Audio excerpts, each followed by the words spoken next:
Because you've got powerful legs. How did you get the physique? Was it gym or how did you get the physique? I've always been... She's actually not got powerful legs. Do you shower in your dressing room? Do you have a shower on the day of a fight or not? Tell us about the tattoos. Shut the fuck up, you little prick. But then I've got the Phoenix. Hey, prick. So I'll take it from Bob every day of the week. Absolute disgrace. I'm sure no one will mind. Move him out of here, Darren. Ricky Hatton didn't go over for his fighter because he risked getting abducted and sold into sexual I never said that. Both have been rape victims. I'm not watching Frank Buglioni live on Saturday night. You're out of your mind. Jesus Christ, get yourself a life. He's actually a priest. Yeah. It's because his brother John Fury eye gouged him. What have I told you all this time? He's going to end up sucked out, fucked out, looking for a handout. Boxing nutters messenger group. I'm gonna be the king. J-Pump. You know what I'm saying?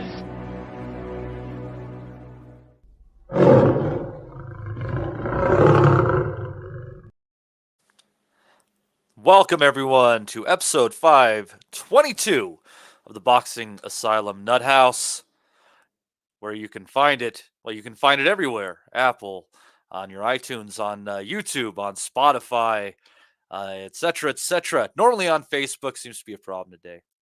With me today, Steve Wellings, Andy Patterson.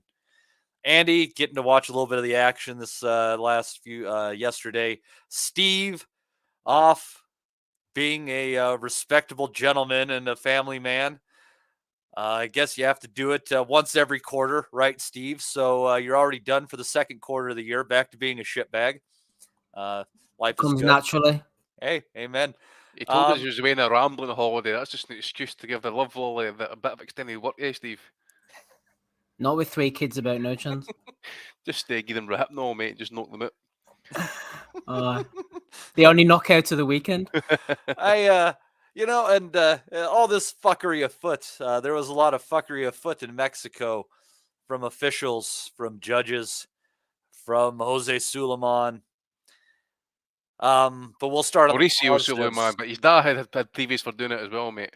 Well, we'll start up on the positive note. You know, we've seen Canelo feast on a number of British fighters over the years.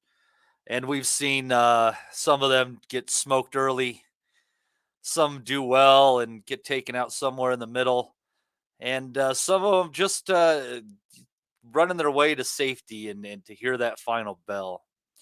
And then you have John Ryder, beaten, bloodied, clearly not going to win on the cards, clearly not going to knock out Canelo. Soldiers his way through all the way through to the 12th and final round, makes it to the final bell, gets his shots in along the way. Scorecards gave him no respect whatsoever. I'm not saying he won or anything close. But, Andy, at the end of the day, all this bullshit that pisses me off and really sours me on the sport, and we'll get to it later. The fact that I get to watch a guy like John Ryder, and I know he's not happy. He didn't walk away with the win. But I get to see him put it all on the line, fight his heart out, get up after a hard knockdown, knowing that he doesn't have to. The payday's made. His family is set. This is everything after hearing that first bell. He doesn't need it. Life is made. He keeps going and gets rough moments in 8th and 9th round and wins a couple of championship rounds. Like, Andy, we've seen fighters more talented than John Ryder. We've seen fighters who punch harder than John Ryder. But you know what? I think we're very blessed to have seen a guy who we really can't say we've seen many guys with the heart of John Ryder. And I'll dismiss everything else yesterday, and I'll say that's my positive story of the day. John Ryder, man with heart, a man with balls. We're honored to know him. It doesn't always go your way. Fuck what those officials did. Didn't matter what he did. He wouldn't have won regardless. But man, what a tough son of a bitch. And I mean, heart beyond what we see in the ring typically. Yeah, well, the fact that he's had to fight through, 10 rounds, 9 and a bit rounds with a broken nose, I mean, it wasn't really clearly evident to me in round 2 that it got broken until really to the start of round 3. I think he caught a jab and it just started to piss with blood the whole fight. You've seen him post-fight with the cotton buds up his nose with tape reversed up his nose trying to keep it in place. It was obviously still running at that point. I thought the fight itself, actually, was a bit of a kind of... The opener, at least, anyway, I thought it was a bit kind of 50-50. Both were having a little moments on the front foot. But I really felt that when Canelo kind of stepped in with the purpose in round 3, especially with the nose bleeding and that as well, some of the exchanges, I did think that Canelo was possibly getting the better of it. I thought Ryder was trying to kind of muscle himself. And I think as well, when he did muscle himself in it on the inside, he was doing pretty well. The left uppercut was working. He was landing the right hook from time to time. I did think Canelo was being pretty conservative with that left hand, especially in terms of left hooks, etc. Because yeah, absolutely. You know what I'm saying? He's had the surgery there. He's maybe not want to kind of throw it too off. Maybe not want to trust it. And obviously, he's got the Bivol fight in the back of his mind. He's as I say, there was a few left hands to the body. I don't think he was really fully committing with it. It looked like a kind of slappy punch. We can discuss that later on possibly. But as I say, Ryder's trying to kind of muscle himself into the fight. The 1-2 that he caught in round 5 for a knockdown, that straight right hand was, he caught it full extensions and it's probably caught him straight in the nose. Maybe just to kind of like taking that shot in the nose, he's swallowing blood and double vision possibly, and he's been dropped. Not too sure about. I think was there a second knockdown possibly? It didn't get called later on in the fight. Have I got that one wrong? The feet got tangled up. The feet got tangled down. I thought, I mean, and obviously compared, we'll get to the Martinez fight. Compared to that one in the Martinez fight, I thought that was more of a knockdown, but that's my opinion. Yeah. So about the 7th round, I think I wrote down somewhere that he was game, and then about the 8th and that or 7th, I think he was getting one of his better rounds by John Ryder. So like he was game, trying to fight back, and had one of his better rounds, as I say, success with left uppercuts to head and body. It's just a shame that he's just not got that altering power sometimes, especially against the elite. And to be fair, Canelo's never really been dropped as such. We've seen him kind of like maybe buzzed by likes like Golovkin. These are the elite hitters. Just John's just not an elite hitter, unfortunately. But yeah, as I say, he had some good success down the latter half of the fight. Done pretty well in round 9. And then Canelo's kind of came in close, try to kind of hold up the single power shots as well. I don't know if the crowd were getting a bit kind of like upset with Canelo as such, because I think they were kind of like pushing him to try and get a knockout. Certainly kind of looked like he was trying to be a bit more intention in the 9th and the 10th. But yeah, as I say, it's really about 11th. I did notice that Canelo wasn't as active as such as he was in the kind of latter half of the fight. Did see a few comments on that as well. Asking if he's past his prime. He said, "What is it? It must be near 60 pro fights now." He's been fighting 20 years as a pro. It's just natural that the wear and tear is going to catch up with him at some point. So I think this is a fighter definitely on the slide. Just a wee bit too much for John at this point. I thought he was taking shots in that as well. Like, if you've seen him against like Lara, Cotto, maybe even Trout to a lesser extent, with his defence and he's up on his toes. Didn't really see much of that for Canelo in that last night as well. So maybe he's taking too many shots in that as well, possibly. But look, all things considered, John held his own. He took his licks, he took his punishment, he's paid the price for it. And you said, Matt, he could have jacked it any time he wanted, And for it have to like the kind of one-sided nature of the fight as such, as Canelo for me was a clear winner, but John, as I say, he had his moments in the fights. He was landing some shots, took his licks, and as I say, he was still throwing shots right to the bitter end. And at least he tried at least, instead of just coming to collect the paycheck. So he's tried, he's got dropped, he's got a broken nose, and he's got paid handsomely for it at the same time. And as I say, it's not a place you really want a jacket in either, is it? Mexico, you fucking chase you out there with your life. But look, done all he could. End of the day, he's fighting a fighter who's going to go down as a first ballot Hall of Famer at some point when it's all said and done. Pound for pound ranked in that as well, and we'll leave it at that. He wasn't disgraced. I kind of wonder if Canelo should be pound for pound ranked anymore. Top 10, maybe. Top 5, I don't think so. But Steve, I think as I'm looking, Andy touched on, obviously he had the surgery on his left wrist, I believe, actually not his hand. Didn't throw that hook as much, which has been quite the southpaw killer when he's had a chance to use it over the years. But I think what stands out to me most, if there's something that's slipping away from Canelo that really has made him the Canelo we know, it's that he has that late stretch run in him where after the 6th round, he can really start to turn it on, build up the pressure, and find the shots to put his opponents away. I mean, you look at the people he's taken out, after the 7th, 8th round. I mean, you're talking Billy Joe Saunders, Sergey Kovalev, Caleb Plant, and I mean, the list, it's lengthy. But I think that's leaving him now. And it seems if you're looking that what was really missing from Canelo is just a serious lack of endurance and just not that not a good first step either. Just seemed a little plodding. Yeah, I think that's a fair enough assessment. And I was going to say he's lost that explosivity, but as he showed against Caleb Plant, not necessarily. But if the opponent stands there like Kovalev did, like Plant did, and gasses out themselves, then Canelo's able to get rid of them. But if someone shows a bit of toughness or runs around a little bit or for whatever reason, he's not able to put them away. He seems to have got not really caught up on his own power, but he went through a stage of going, like, hitting people on the arms and doing all this type of stuff, and it was working for him. But he's definitely not the fighter of old, and I would say he's on the slide as well. My connection wasn't the best, as Andy alluded to from the start there. I'm only in through the door. I was taken in the sights and sounds of Mullingar over the weekend, which is a lovely little spot if nobody's been, but there was no signal, no Wi-Fi, so I didn't know what the score was or anything. Managed to hit 4G territory, saw the Canelo fight, and I know it's a bit of a cliche, but Ryder did not leave anything in the ring. All these words, toughness, guts, battling against that badly battered nose, absolutely pissing with blood. We've seen people bail on less than that.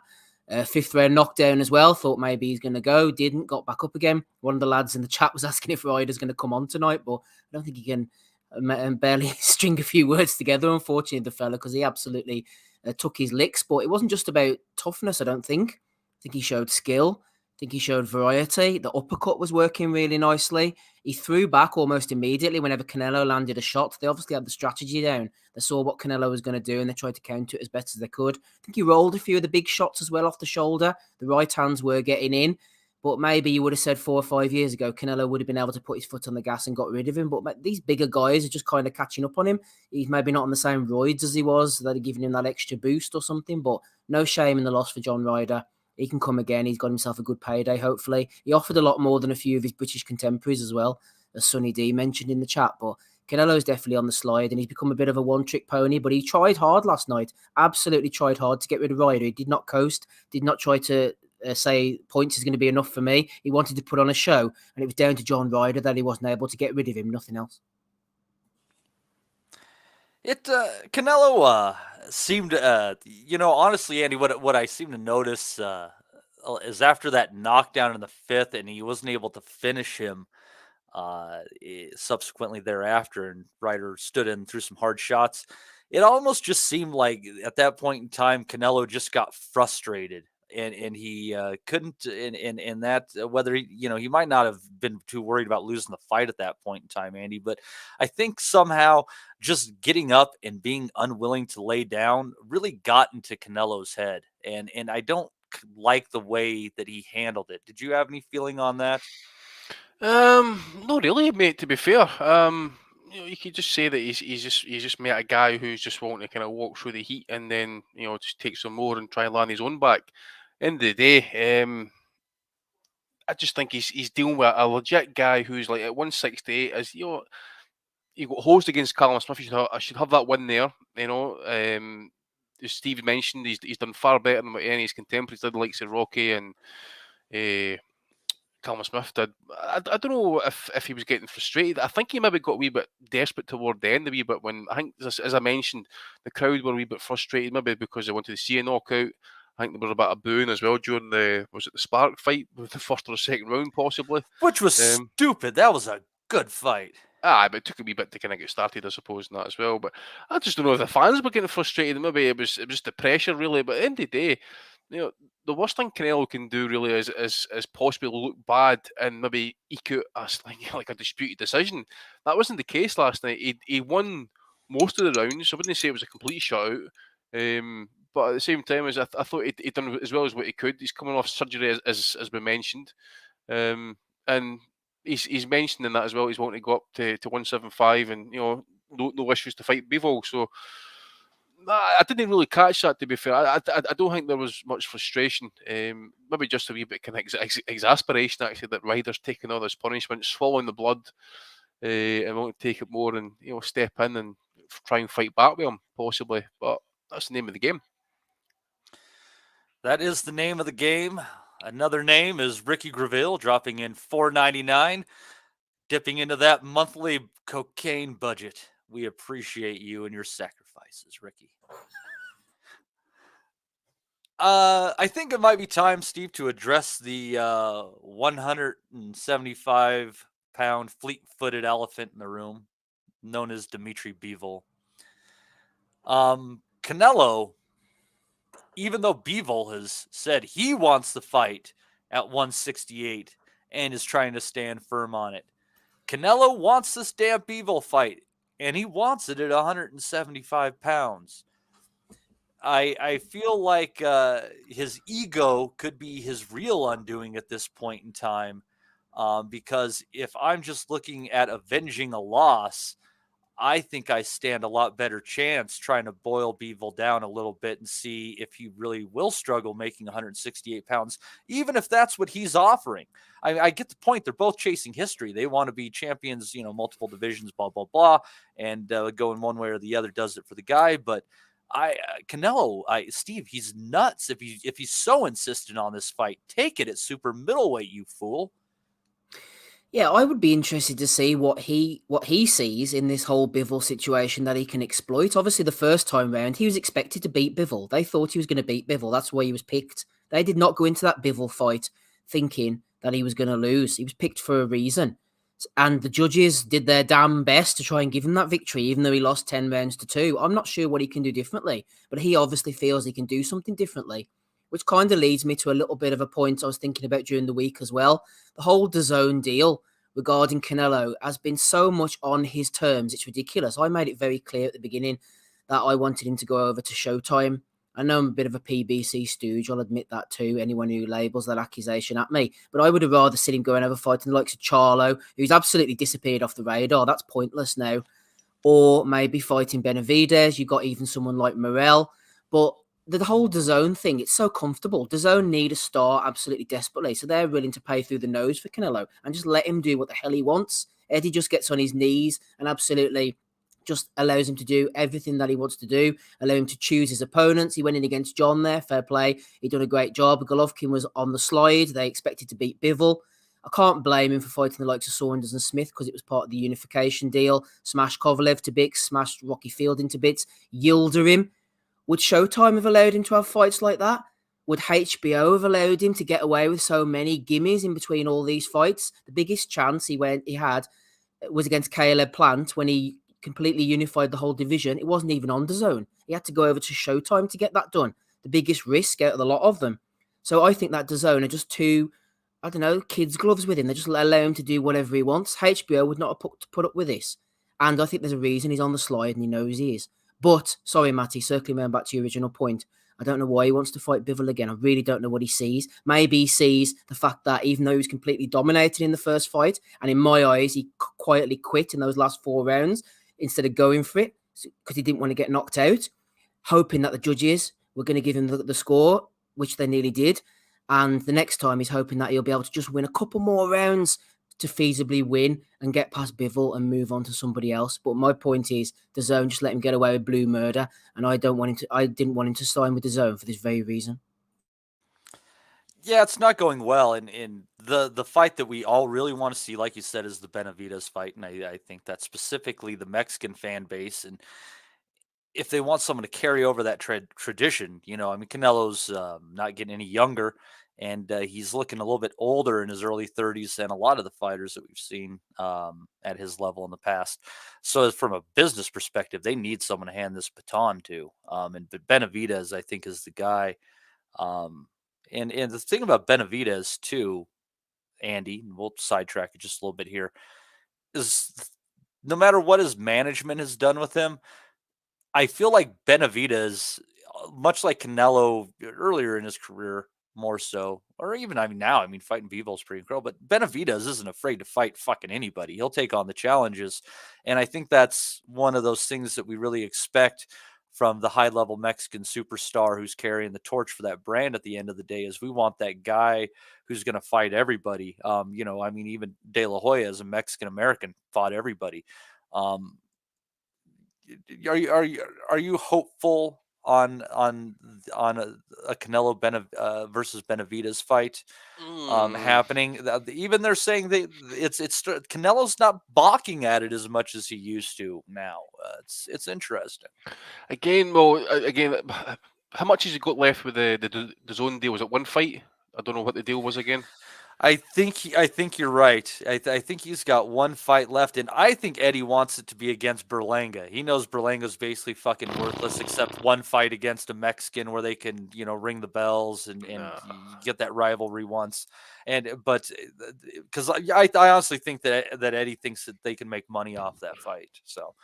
I don't know, mate. To be fair, I don't. Berlanga's obviously he's not done enough to earn that fight. No, he's shit. No, yeah. Who cares? He's shit. All they're going to see is undefeated fucking Puerto Rican against the Mexican, god of boxing. That's all the narrative has to be. Even as a Puerto Rican, mate, he ain't dragging anything into that fight. He ain't got nothing to kind of negotiate there, mate. He's going to have to take the first offer that he gets off Canelo and just take it.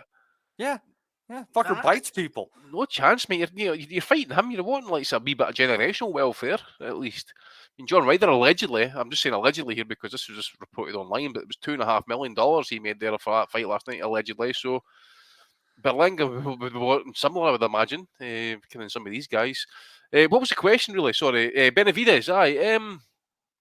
Well, just again, it obviously depends on this DAZN deal.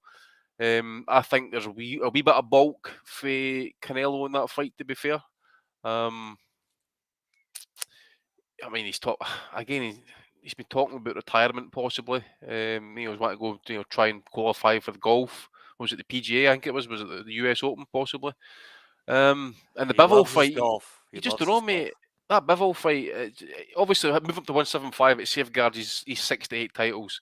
And they can obviously use him to come back to it. It's going to be coming down to the WBC at the end of the day. What they're going to do with their belt at 68? Are they going to call the mandatory defence for Canelo to fight Benavidez? Because they've come right out the traps pretty quick here. Canelo saying he's wanting to fight Bivol at 175. So I think you've seen everybody else will be kind of like waiting in line possibly. And I did see something online a couple of days ago about David Morrell's trainer was saying they're quite confident they might fight David Benavidez next. So that's a decent enough fight, mate. And we were asking for Morrell to step up. Benavidez, that'd be a decent takeover for him at least. So I think you'd be looking at it as a 7 for me. You'd be looking at next year maybe for Benavidez. I don't know, mate, to be fair. I think after this Bivol fight, we'll know better with Canelo. And again, it will depend on the terms of the loss that he takes. So if he gets absolutely schooled again, I don't see what he can do differently against Bivol, mate. He's fighting a guy who everybody knows how he fights, but he's that patience with Bivol. I mean, Canelo kind of draw him into a fight that you can counter him with. Bivol just keep that mid distance 1-2, and then maybe drop the 3-4 punch combinations, and he'll just step back. Canelo have severe problems with him. I don't see what he can do differently. And last night, for me at least, anyway, didn't really kind of spring any surprises to me to say, look, he's developed a bit that he's going to beat Bivol. I think he's plateaued definitely, Canelo. The engine isn't there as such. There's been problems with the gas tank in some fights down the stretch. And remember as well, I think we mentioned at the time against Bivol, there was that element of mental quitting the fight like it did against Floyd Mayweather. You know, again for him, it was maybe just like seeing at the distance was like a a moral win for him. But people forget it's maybe that in that fight he seemed to jack it a little bit. He couldn't do nothing with him. So if he loses badly, you might just see him retire. Oh, entirely possible. Unless Benavidez is going to bring. Again, it depends how much money's on the table for that fight, possibly as well. It's going to entice him to get back up to do another training camp for a fight that could potentially be as like maybe one of the hardest and toughest fights of his career against a guy who's like legit bigger than him, a bit of a bad dude, and we expect him to kind of bring the heat because Canelo would need to fight hard for those 12 rounds. Yeah, he would need to fight very hard for those 12 rounds because Benavidez can go. And I don't see that fight being made, Matty. I was just going to say quickly, I don't see that the Benavidez fight being made. I get the same feeling. Well, there's a lot looming on, what could happen in the Bivol fight and where Canelo goes from there. And Suleiman sticking his head in there trying to say that regardless of where they go, that Bivol's not eligible to fight for the WBC title, et cetera, et cetera. So sticking his fuckery in there as well. And let the guy fight, Jesus goddamn Christ. And you have the idea also, though, what's good for the boxing world in a sense is for Canelo to lose to Bivol again, so that brings his price down because he's not going to be able to command as much. So I think everybody would actually kind of be secretly hoping that Canelo loses that fight again.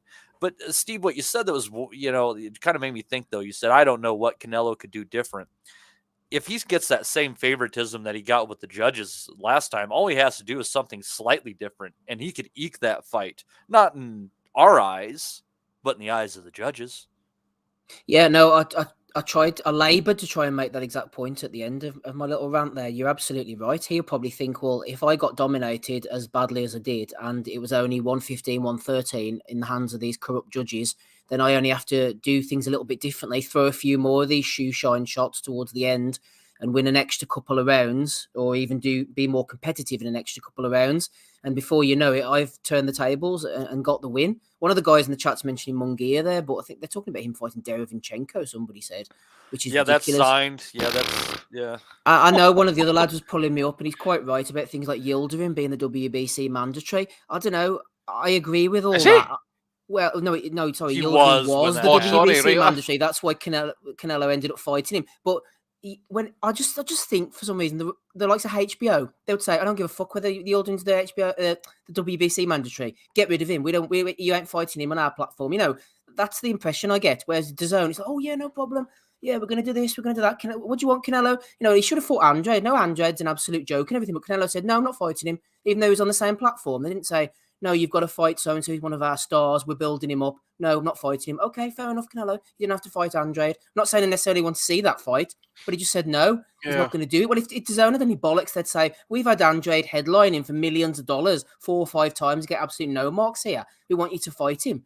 Or say, we don't want you to fight Golovkin. He's shot. We don't want to see that fight. Oh, no, that's okay. We'll make the third fight against Golovkin. It seems like he just is able to do what he wants. Look at Devin Haney. They had him 4 or 5 times on their platform headlining. He had to go off to ESPN and sign with them for his biggest fights. Ryan Garcia's another one. Let him do what he wants. And then he went off to Tank Davis on Showtime for his biggest fight. Jake Paul had all of his fights on Showtime, including the Tommy Fury one. And as soon as he loses, he's now fighting on DAZN. It just feels like it's the poor relation to me. Like they're not pushing these guys and saying, no, hang on a minute. You do X, Y, and Z. Because if they do, they say, well, I'm going to go off and fight on somebody else's network. That's the thing as well, actually. I'm just looking at some of these super middleweight defences coming up short. And I think most of these guys have actually fought. So they could be getting called for mandatory shots. So you got that William Skull, which is I think he's a Cuban, possibly based out of Argentina. Not sure if he actually even qualifies for a decent title shot. But you then got that Christian Mbili, he fought recently as well, didn't he? About a month ago. Yeah, it was one of the top ranked Alantes Fox, I think he that's fought. The one, yeah. possibly. Aye. No, and Billy had that fucking war, didn't he? Oh, Gongora, was it? Gongora, that's the one. Yeah, sorry, yeah. So he's number 1 in the WBC. You've got Benavidez there as the interim champ, and then somehow Andrade's got himself up to 1 with the WBA and the BO. None of these fights, and obviously you've got Morel as the interim champ with the WBA. So again, politics are going to play into this here. I can see Canelo's going to have to make some decisions in terms of these belts. They're going to get stripped of them possibly, and then you look at it, what fight is going to make them the biggest and most money outside of Benavidez? They're going to wager they're going to put Morrell in against Andrade because they don't want to risk Morrell against Benavidez, because they know if they can make Canelo against Benavidez, an undefeated Benavidez, that fight is money, makes tons of sales, pay-per-views, packs the arena in any number of states. So goddamn, I mean, that could fill out the soccer stadium in Mexico City, not a problem. So yeah, it's I think honestly, Andy, that'd be my hunch. If we're kind of looking at where things could go from here, don't be shocked if you see Morrell against Andrade pop up as a fight on a PBC card before the end of the year. What do you think about that? Andrade, mate, that makes my balls shiver. So wouldn't you like to see Morrell just splatter him? And given the cleverness of Morrell's offense, his ability to find holes, and just the clever way he goes about throwing his shots and seeking out the opportunities. If anybody honestly could just splatter Andrade, I'm just saying, Andy, probably Morrell. Well, if you're going to offer me a promise that that's going to happen, then yeah, I would probably watch it and then be done with Andrade. That's one of the most pointless careers that I've watched since Mikey Garcia's return, since breaking up with the Bobfiler, possibly. Yeah, there's nothing really in recent boxing history that I can think of in terms of fighters who are active or remain in the top 15 in some of the sanctioning bodies. He is one that I would be happy not to see again fight. So if you're going to promise me that Morrell would knock him out and then that would be done with it, then okay, I'd take the fight. Steve, you're getting some hate in the chat here. Mr. Yappy, what are you talking about? DAZN wanted GGG3 or Triple G3. They pushed it. Why? Because it sold over 1 million pay-per-views. Canelo was stripped of IBF and wouldn't have been undisputed with Andrade. He fought Kovalev for 175-pound belt. Then he says, Steve is a little hater bitch. Got no facts, but running his fat mouth. Is that you, me, Yappy? You give me. You're usually so sweet. And now you're just cussing Steve out. I don't know what's going on. I've been called worse by Mrs. Wellington. Well, but that was, I mean, that was so long ago. That was like Wednesday. So I there's a lot to think about this, and I give Canelo a lot of credit. Yeah, I think people know I'm a Canelo fan. Yeah, he's kind of picked a few opportunities here and there and stuff, and I will forever think that he lost the first Golovkin fight. I think most of us do, but he's on the slide now, and it's you just kind of wonder how he's trying to maneuver his way and how long he thinks he has. It seems like, I wouldn't say he's got 1 foot out of the sport now, but he's kind of looking for where the exit might be at this moment. And, that makes you vulnerable. It does. So we will see. But again, John, if you happen to listen, fantastic job. We hope to talk to you potentially when you get back and you're settled down. No, it didn't go your way, man, but so many other people have laid down when you chose to stand up and keep swinging. So fair play to you, brother. I think, Matty, if boxing news can't get a chance to speak to him, I don't think we're going to get much chance in the recent future. Yeah, that was a little bit of struggle, but I thought Oz was good with it. I thought Oz set that up. I don't know. We'll see. It was very funny. I was talking to someone who will not be named a few days ago, and he was just mentioning random things and mentioned, we don't have many interviews anymore. And I said, when you talk shit and are brutally honest about everybody in the sport, eventually you have nobody left to talk to. It's just one of those things. I've got a rough idea who you were talking to, by the way, and see, to be honest, interviews, they can take forever sometimes, and then, a 2-hour podcast turns into 3.5 hours, 3 and a bit hours, and that. And we've done tons of interviews over the years. Yeah, the odd one here and there is all right, but it used to be every other week. We used to get 2 or 3 on a week in that. Yeah, it was just too much in the end. Yeah. Absolutely too much. We've got plenty of shite to talk, especially me. Seemingly. These fighters are all chatty Cathys, just can't keep their mouths shut. But I sometimes though you don't want to get a fighter on because you think you might have to slag them off in the future or something, and you feel bad because they were nice. It is tough. Like it's a tough line to walk and everything like that. And I guess it's the difference between just like calling the fight as you see it, and that time when you have those times when you have to call somebody out for complete bitch shit, and that's the tough line to walk right there, And it's I think the problem again. I address the problem with the sport is like just so many fighters are just incredibly overvalued in what they get paid, and they get this inflated sense of self sometimes. And but the great thing about boxing is there's people out there with two fists who are there to bring you back down to earth, and that often happens. Well said. Yeah. But anyways, going down the card, and it's let's see here. We'll go to the Julio Cesar Martinez, Ronald Batista fight, 112-pound belt on the line.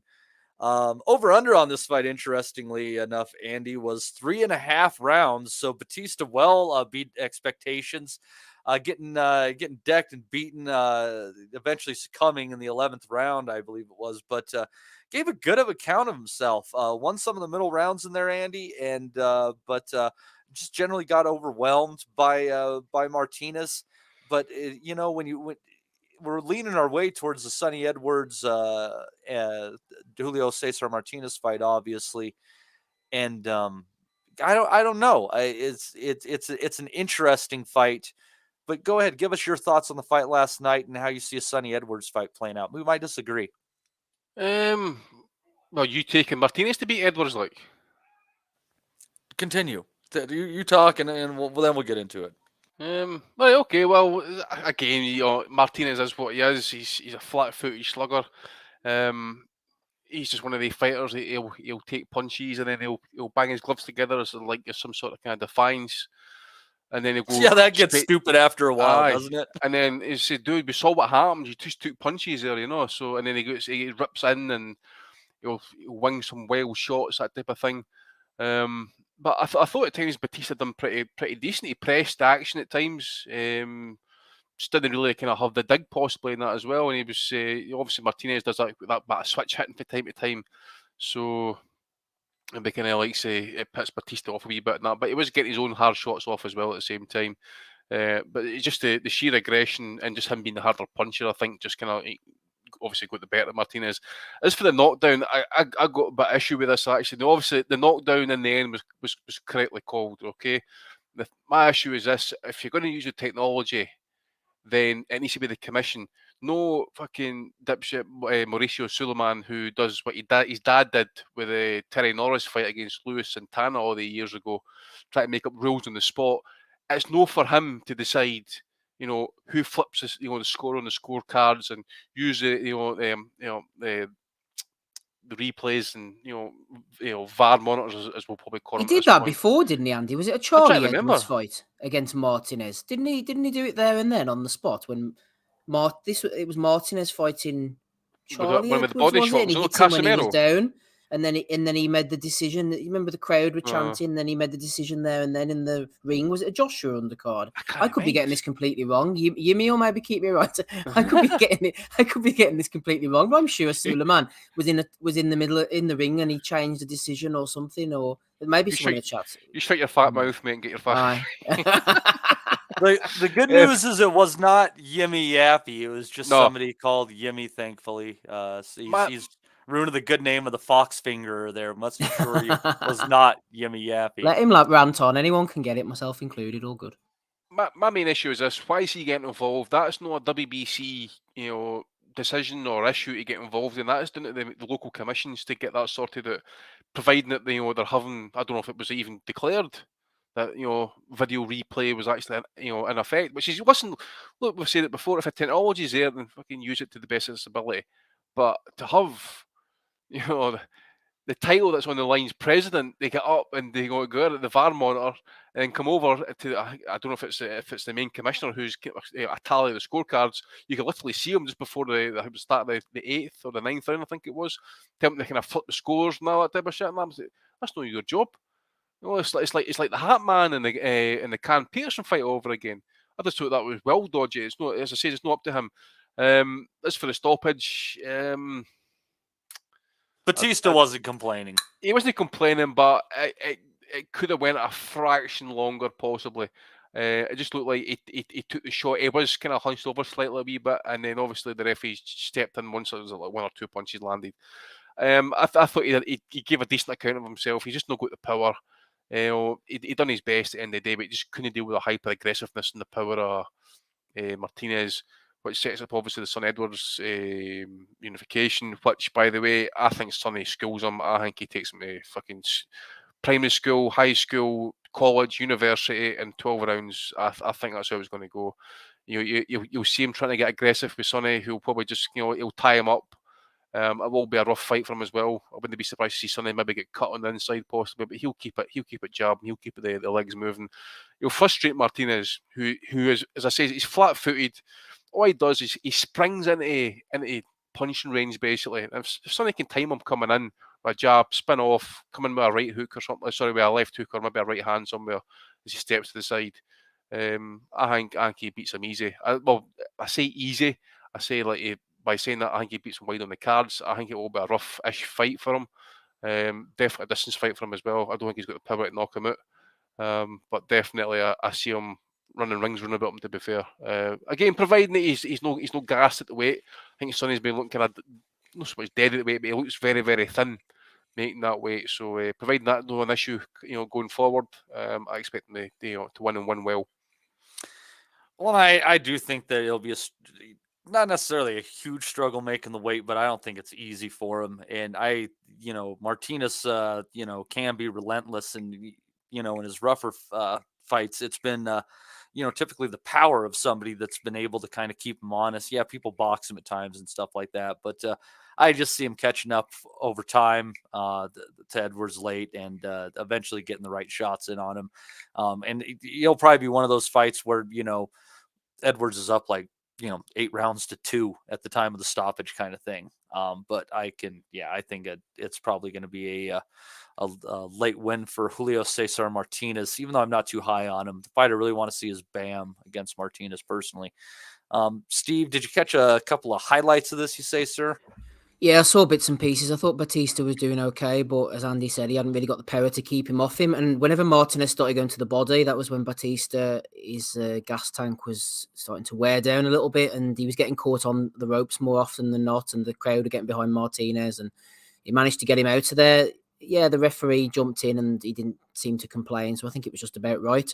As for the Sonny Edwards fight, I think Edwards will outbox him. I don't think he'll get caught. Well, he might get caught at some point, but I think he's shown a reasonable enough beard, and I think he's shown a good gas tank as well. He hasn't really got the power to keep Martinez off him, but he's shown against aggressive guys that he's able to go the 12 rounds at a good pace, and he's very awkward, and I think he is an underrated fighter, actually, with his skill set. I know he can look a bit boring and a little bit negative at times, but yeah, I just think that Martinez's flat-footedness, he'll come in all night throwing the big bombs, but I think Edwards will run rings around him in the first part of the fight, and then he'll be able to tie up and grab on, and it won't be pretty towards the end, and the scorecards might start to narrow themselves down depending on where the fight is. Obviously, Martinez's aggression might get him a few more rounds, but I think ultimately Edwards will be able to stay out the way and outbox him. As Andy said, I would agree with that. Oh, don't get me wrong. He is a very tidy boxer, very sharp too. It's just, and like I said, I think at the time, when Martinez pulls it off, it'll be, an 8-2 kind of situation. It's just, if he's having any trouble going the distance against a guy like Martinez, who might not be able to keep up with you the whole fight, but is going to inflict punishment when he does get you cornered, it's going to be a rough 12 rounds for Sonny if he's able to hear that final bell. So. I agree, but I think that your theory could absolutely play out. I'm not ruling that out for a second. There is a chance he could catch him, but I think Edwards has shown that even in the later rounds, he's maybe able to still get out of the way and not be caught on the ropes and tie up and manage to get out of those little corners. And I think that he'll be able to do that against Martinez. But if he caught him as well in the scenario that you're suggesting, that wouldn't surprise me. But I think Edwards will be able to get out of the way enough to pull it off.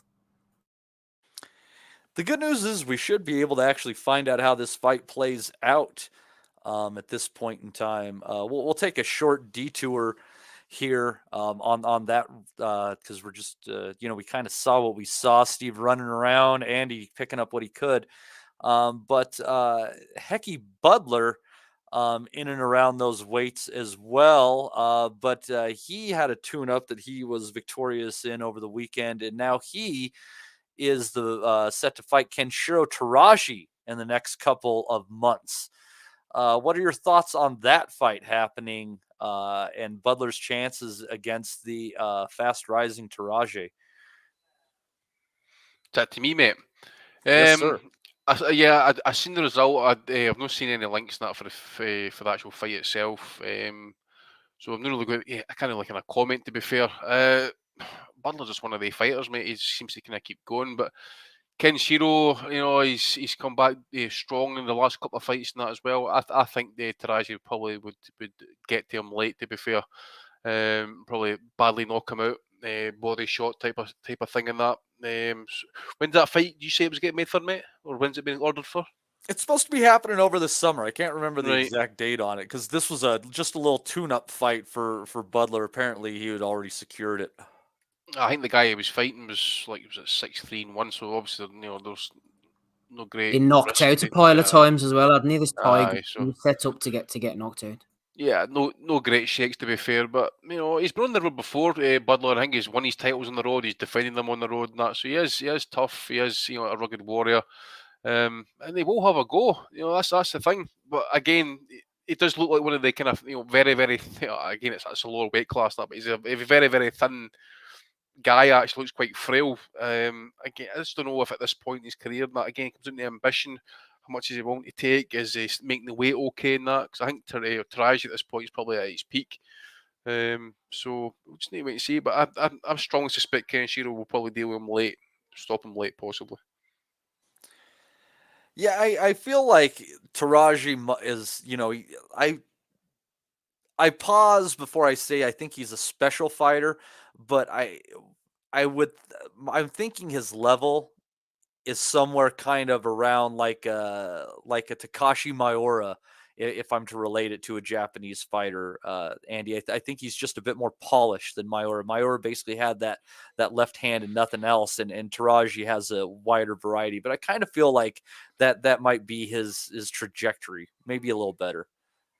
Well, I didn't remember Kenshiro being Takahashi Miura being a unified champ. To be fair. I'm trying to remember if Kenshiro actually held a belt doing the lesser weight classes, to be fair. But yeah, I agree with you. I think Kenshiro was a far more polished fighter than Miura was. I remember Miura, obviously. I mean, remember who's it he's fighting? Was it Billy Dibb? Remember the odds came out for that fight, and Miura was something ridiculous for a KO knockout. The bookies basically priced it all wrong, and all the boys piled in on it and made an absolute kill. And I think Miura maybe knocked him out in the 4th or the 5th round. It was print money, man. We're all fucking ecstatic that day. It was a great time. Miura was just left hands non-stop. Yeah, just the same punch over and over. Just like a trip hammer. It was just a trip hammer left hand all the time, mate. What a power. I don't think it was Bill. I don't think it was Billy Dibb. I think it was an American fighter, mate. It might have been. Oh, give me a minute. I might check this. Vargas knocked him out, I think, didn't they? Him and Vargas had a fucking war, and that fight, yeah. Who else did he have a war with? Was it Billy Dibb? It was Billy Dibb. I mean, done him in 3 rounds. That's what it was. The BBC title, aye. Sorry, you're saying Billy Dibb was a favorite, and I just didn't buy your jargon there. I guess I was wrong. No, but obviously the bookies obviously I'm sure I got that right. I'm sure it was a Billy Dibb fight. The bookies got it absolutely wrong. The odds. I want to say it was something like he got a lot. I think he got some false value when Jay-Z picked up him as a fighter with Rock Nation. I thought that they thought Rock Nation knew their shit, and no, Billy Dibb sucked. When was that fight again? Sorry, I just want to double check that. That was 2015. Aye, somebody's got to remember that back in the day, especially on boxing Twitter when it was at its peak and that. It was incredible how they priced that fight up. Unless it was a mistake, but we all got paid out. I can guarantee you that. I had money on that fight as well. Well done. Well done. We won't talk about, I guess we are kind of talking about the fights I had money on this weekend. I felt jobbed. Anyways, going down the card, let's see here. It's a shame that you guys didn't get to see this full one. The Nutters were raging. Steve Spark, we fell, got robbed of a decision victory against Gabriel Golaz Valenzuela, despite Spark going down in the 6th round and appearing to be very hurt. He came back hard, taking at least, I believe, 3 of the last 4 rounds, as I saw it, if not sweeping them, and probably pulling at least 3 of the first 5 as well, which should have given him a decision victory, but he walked away without one. Valenzuela getting a ridiculously wide card, and then a tight 95-94, echoing the 1 card for Steve Spark. Valenzuela ended up moving backwards for most of the fight as Spark was able to land some great offense at times, staying active. Could have gone a little more downstairs, I thought, but he did land good shots downstairs throughout the fight. 12-round fight, God knows what might have happened, but this was a good war. I'm trying to let the decision not leave too much of a bad taste in my mouth, because this really was a very good fight, which I thought was kind of under the radar brutal, because these guys both have exceptional chins and just did not want to budge. Just a fantastic little war. I thought that it would be the fight of the night on the card. And I think it probably was at the end of the day. Andy, you didn't catch the whole thing, bits and pieces. Give me your thoughts generally. It was a good fight. I just was going to mention to you as well. You mentioned the judges and that there. 2 of them were for Guadalajara. Sparks was. This is what happens when you go down to Mexico, mate, and you didn't get the knockout. You leave things up to to be fair, the whole weekend, we'll get to Russia in a bit, but there were some shocking scorecards this weekend, and that was one of them. To be fair, I felt Sparks probably won 6-7 rounds, pretty much. I was watching it in 4 speed, so I think it was more faster than what was actually happening, but it looked like he dominated for me. I think he had the right feeling to say that he got robbed. Valenzuela, he survived some big hooks. He was tough, gutty as well. So, but even the knockdown, which was caused by shots, included a few low blows. This wasn't enough for me to win the fight. So I agree with you. I think Spark dominated a lot of the rounds. He was on the front foot a fair bit. He was aggressive, but in those rounds and that as well, he allowed Valenzuela to kind of land enough, shall we say? Is it fair to say maybe enough shots to kind of catch the judge's eyes? I'm not too sure, just to kind of make it competitive on the on the cards. But I think Spark has got a right to feel aggrieved in that as well, especially you got 2 hometown judges in that as well scored in that fight. Definitely a robbery. It's up there. That's 3 robberies we've seen this weekend, actually, to be fair. And again, as I say, if you go down to Mexico fighting the local fighter, you got to win by knockout, mate. You got to do it. It's just the only way you're going to win the fight. You get to win by knockout. Because shit like this will always happen.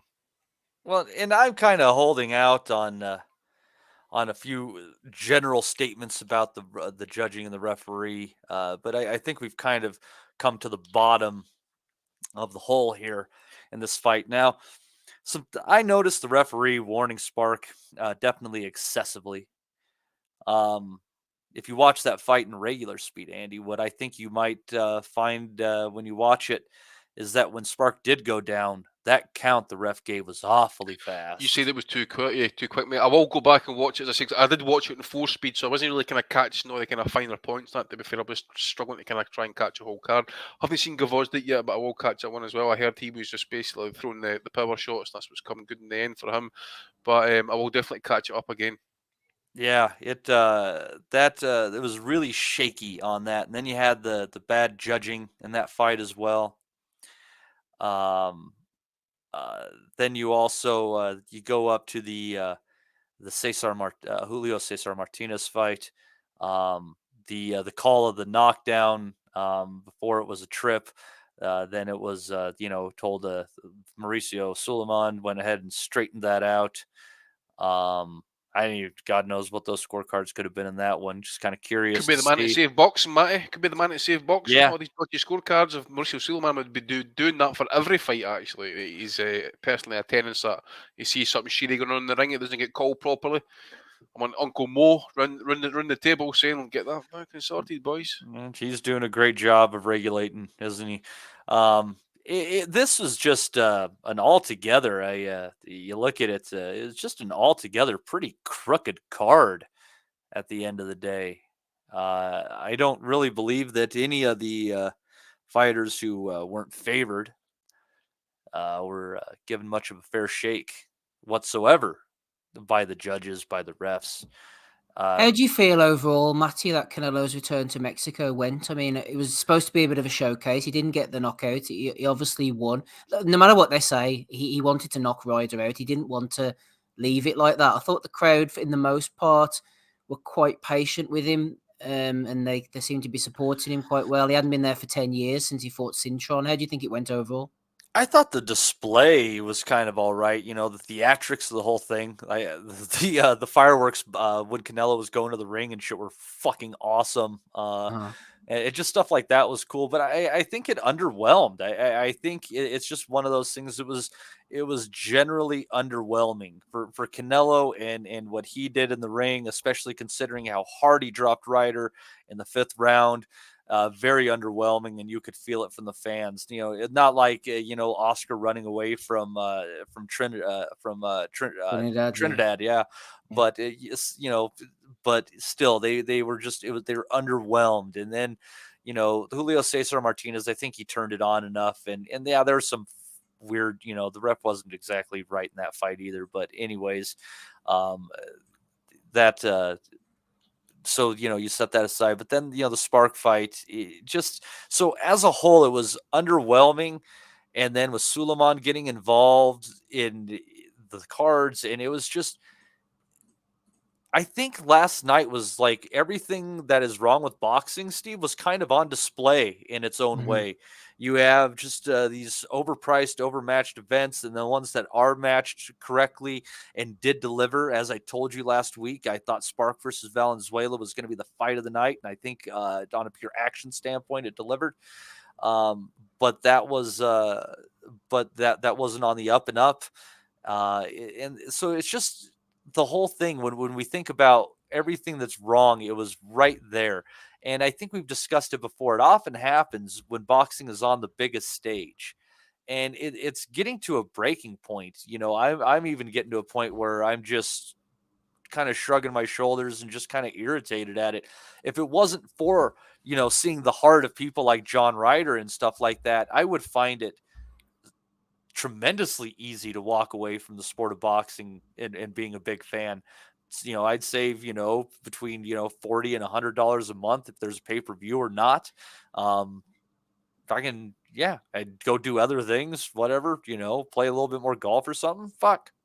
So looking at the stadium last night and the atmosphere and the reception and the way Canelo performed, and then go back a couple of weeks earlier to Gervonta against Ryan Garcia, I've noticed a few other podcasts this week dropping on my feed. Other podcasts are available.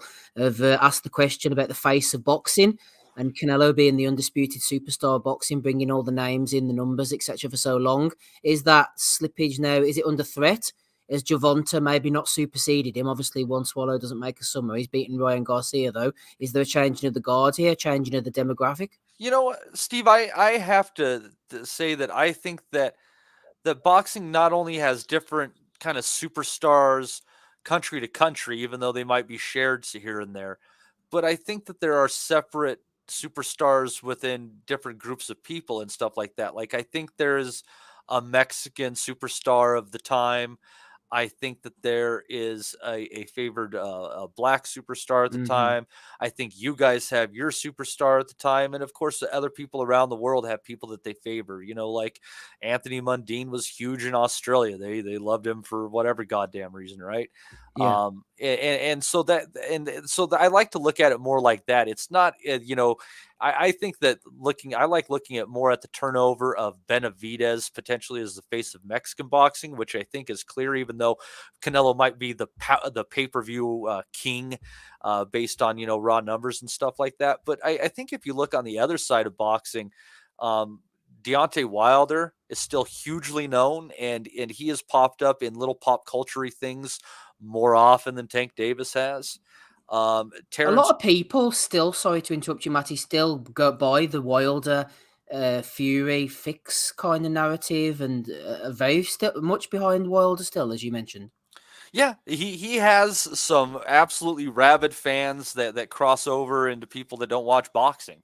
And because he's just, he's a fucking animal, but he's also very charismatic. That's what you got to say about Deontay. That's why him and Tyson Fury are such great dance partners, not just because their styles collide so well, but because their personalities work and they're both natural born salesmen. And that's something I think Gervonta Davis has as well, and Canelo has as well. And that's kind of the missing ingredient, no matter how good they are. Like, us as boxing fans, if we're talking about what impresses us most, if all the fights got made and we kind of had our perfect world and how we think it works out, we'd want people looking at, we'd probably want Terrence Crawford, right, to be the most known person, at least in American boxing, period, end all. He's better than Canelo, or whatever. But that hasn't happened. Why? Because Terrence isn't a natural born salesman. That's his missing ingredient, nothing more. In the face of boxing in these different places, that's their extra ingredient, is can they sell the product? Canelo can, Davis can, Wilder can, Fury can. So I kind of look at, if you're talking a face of boxing, I really think you got to look at those 4 top dogs. And I don't know if you guys would add or subtract to that list.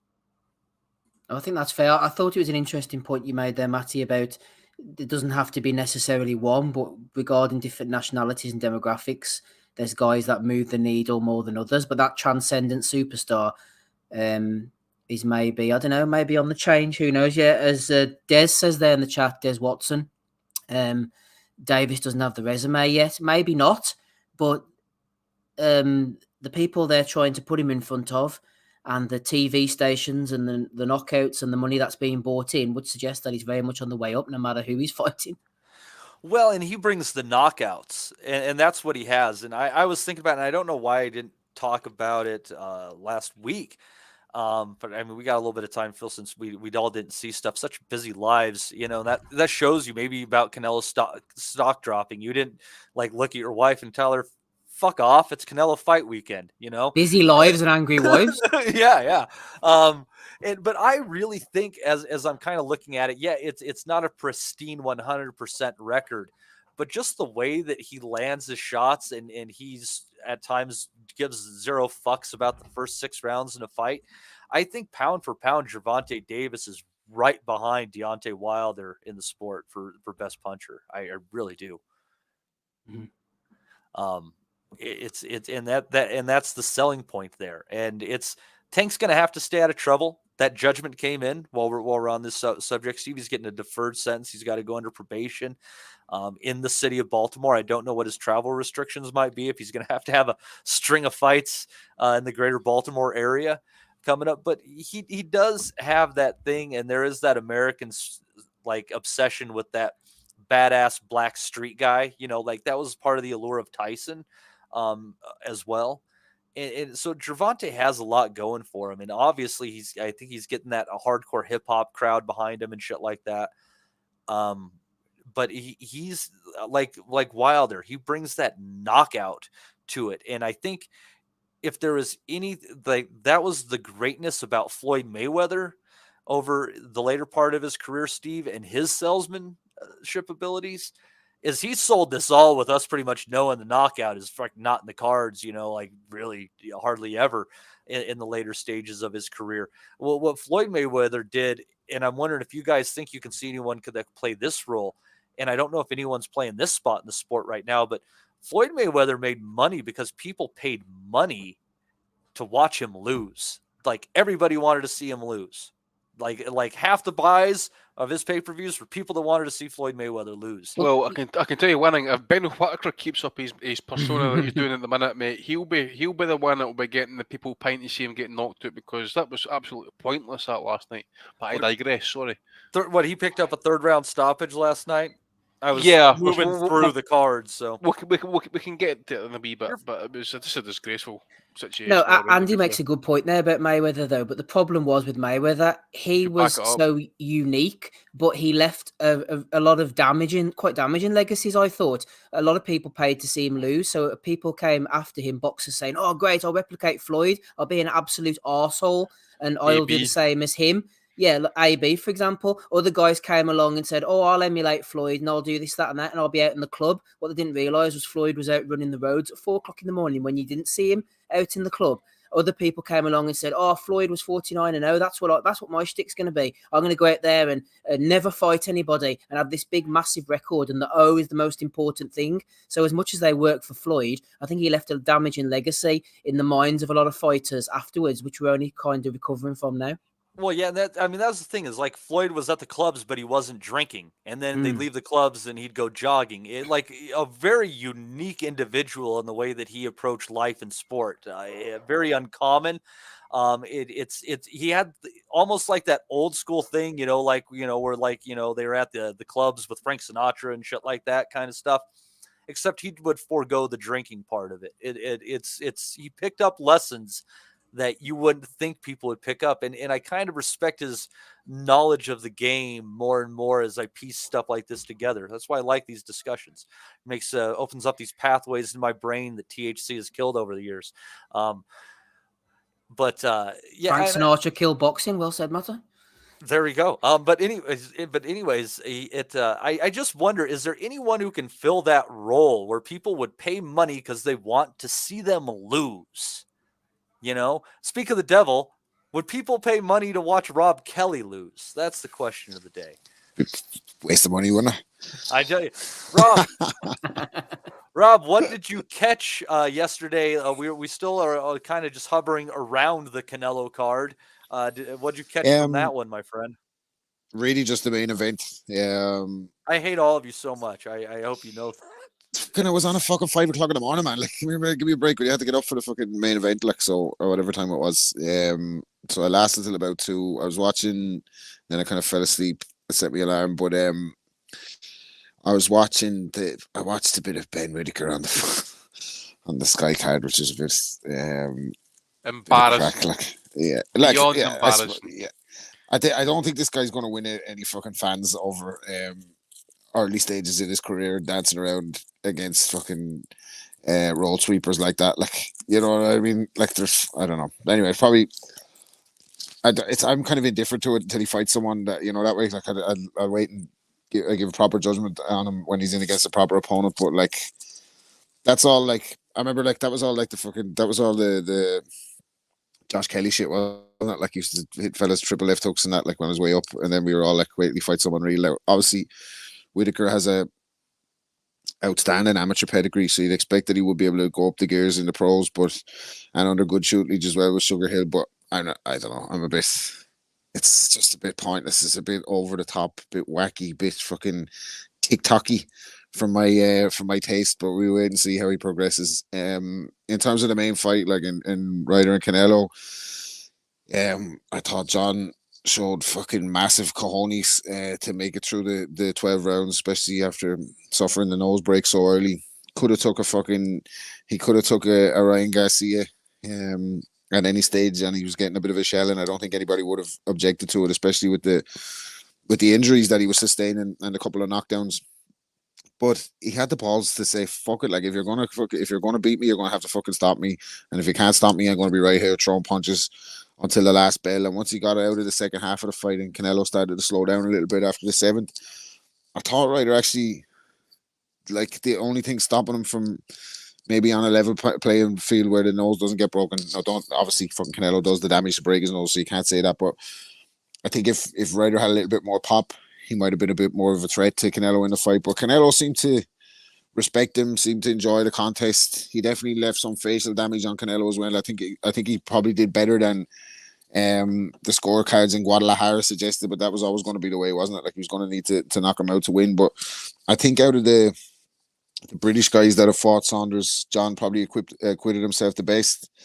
And out of the guys that fucking got the Canelo payday. Yeah. You couldn't fucking begrudge him. Like, and if he wants to retire now, he can. If he wants to have another couple of fights, he's shown that he belongs. He's not maybe an elite fighter, but he belongs at world level, and he can hang at world level.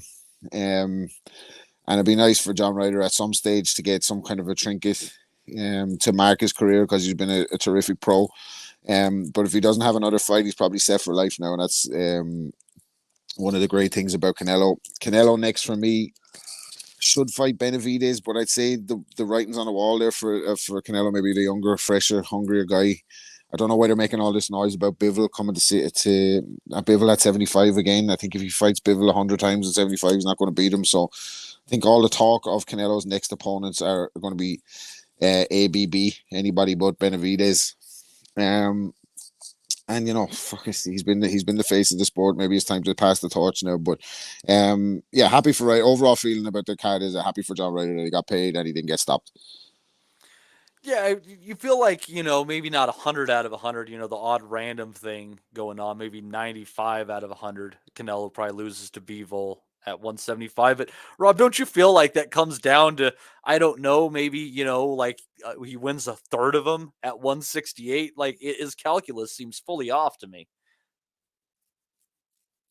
I just think Canelo's not Superman. Like, I think this jumping up and down the weights has gone too fucking far. Like, he's probably peaked out at 68, and that's why he gasses as well when he goes up carrying that extra weight. He's been like that in his whole career, in fairness, apart from a 2 or 3 year streak where he had miraculous powers of recovery.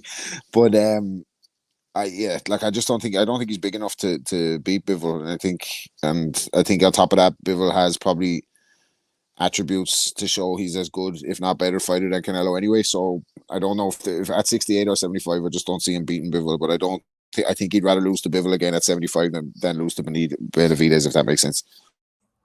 I think Rob makes a good point there about Bivol as well. It's not just a case of Canelo has all the attributes. Bivol, I still believe that Bivol hasn't even got out to maybe third gear or something ridiculous like that. Like, if Canelo really put it on him, I think we'd see the best out of Bivol. I'd love to see that. Canelo really throwing those bombs. I think Bivol would stand there and fight him. He'd love that. Aren't you curious what would happen if Canelo buzzed Bivol and Bivol bit down on his gum shield? What might occur? There is that bit of curiosity there.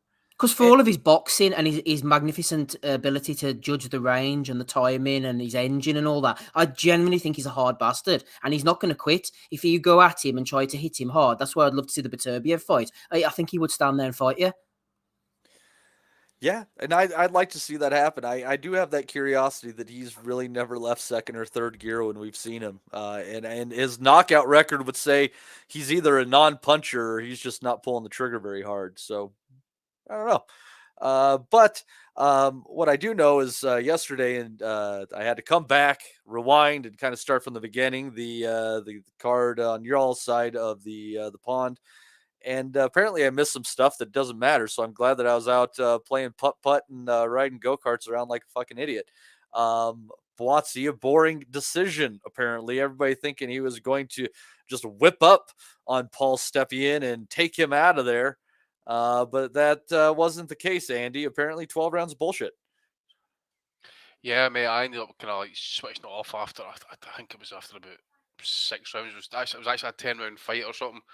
It was just crap. I mean, we mentioned it last week about the poll. Hadn't seen much of him. Didn't know what he was going to bring. I don't think he had much of a knockout percentage, especially at a decent level. Anyway, this was his first fight as a pro outside of Poland. It was just poor. As I say, I switched it off. I seen it on Twitter as well. I seen fans were leaving the fight, I believe. It was just an awful card all round. I actually ended up watching the Russian card because it started early doors, like 5 in the afternoon. And when I looked at BoxRec for this card, I'm saying to myself, nah, I'll just stick with the Russian man because there was just nothing there that was kind of floating my boat. I kind of like switched it over. Maybe what did I catch? I caught Ben Whittaker obviously against that Jordan Grant. Pathetic, man. I mean, Jordan Grant is basically a sparring partner, and you've got Ben Whittaker, who's a top amateur, coming out there. I was moaning about it last night, acting like Tony Mediocre did in his early pro career, mugging off his opponent. But that's fine. I want to see you do that though when it's time to step it up. When you're fighting, I don't know who it is you're going to be fighting for titles if that day ever comes. But I want to see the same energy. Like I expect to see Tony Yoka when he's fighting Bacoli and against Carlos Takam. I want to see you stick your tongue out. I want to see razzle dazzle. I want to see you hit your Prince Nazim, show the triple left hooks and just dance about the place like an idiot when you step up in class. Because doing it against guys like that is just basically setting you up for a fall. I think Rob mentioned it last night. You're basically making yourself like a James DeGale Mark II, basically. Lacks a bit of class, I think, Andy. I don't want to go in the whole, and there's the respect. But if you're against a guy who's clearly not on your level doing that, I think it's just a bit classless. Like you say, if you want to do it against Oscar De La Hoya in Madison Square Garden, then respect to you. But against a fellow who's lost 56 fights, no. He's 6-3, and at the end of the day, I'm not want to go in. I just think he's trying too hard. I don't know if he's protecting something. He's maybe a bit lacking confidence. A bit of confidence. There you go, confidence, but self-confidence, whatever. I don't know.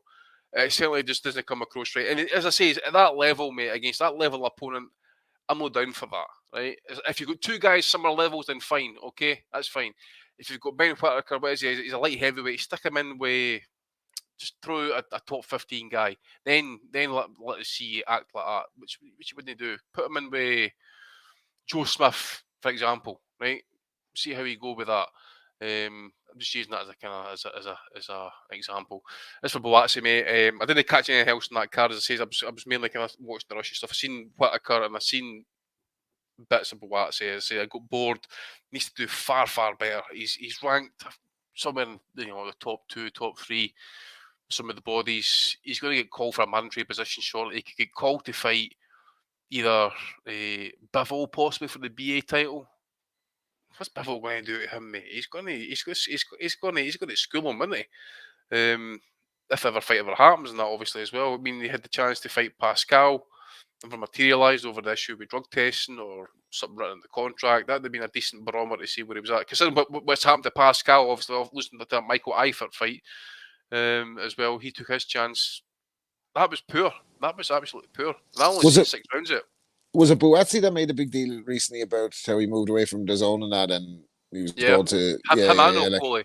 Him and Okoli, and Boatsi was kind of leading the charge as well, wasn't he? Like he needed a performance with an exclamation mark on it after bold statements like that. Like you can't go and have the same performance when, like, it's not any far be it from me to stick up fucking Matchroom and Eddie Hearn, but like, if he was worth the fucking money, he wouldn't have let him go. Simple as that. Like, if he was a draw, he wouldn't have let him go. Eddie would have stuck with him, like, and been telling everybody who'd listen that he's the fucking next, the next Roy Jones at 175. Like, I don't know. I just think extremely disappointing for him. I mean, he's getting paid and he's on Sky. He wanted the exposure, but there comes a bit of a responsibility to entertain.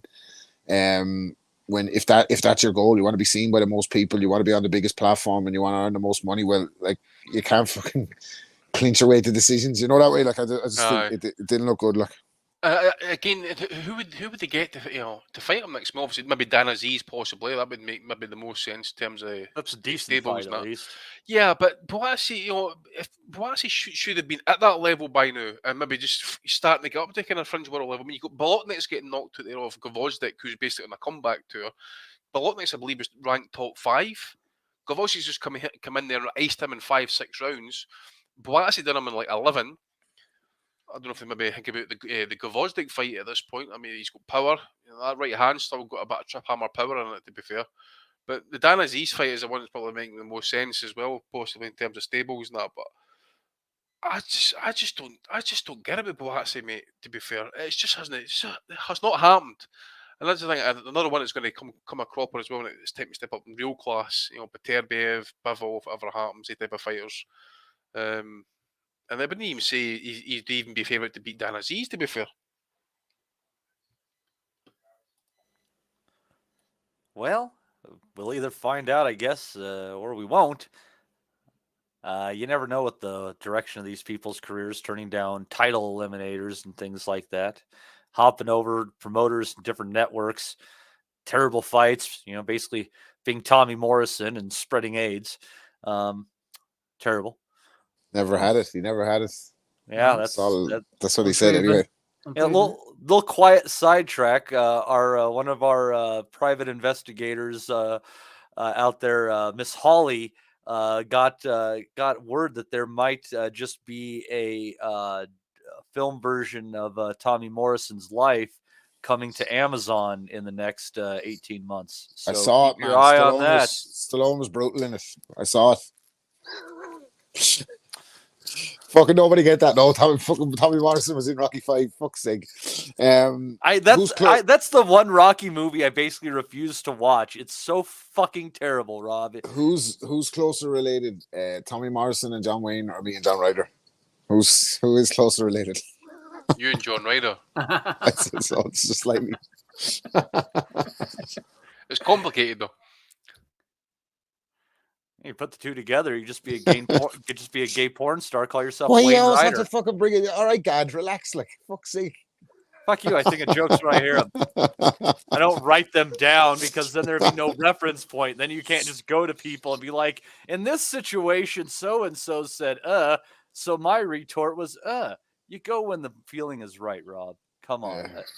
Some jokes are always going to work. Some are timing related.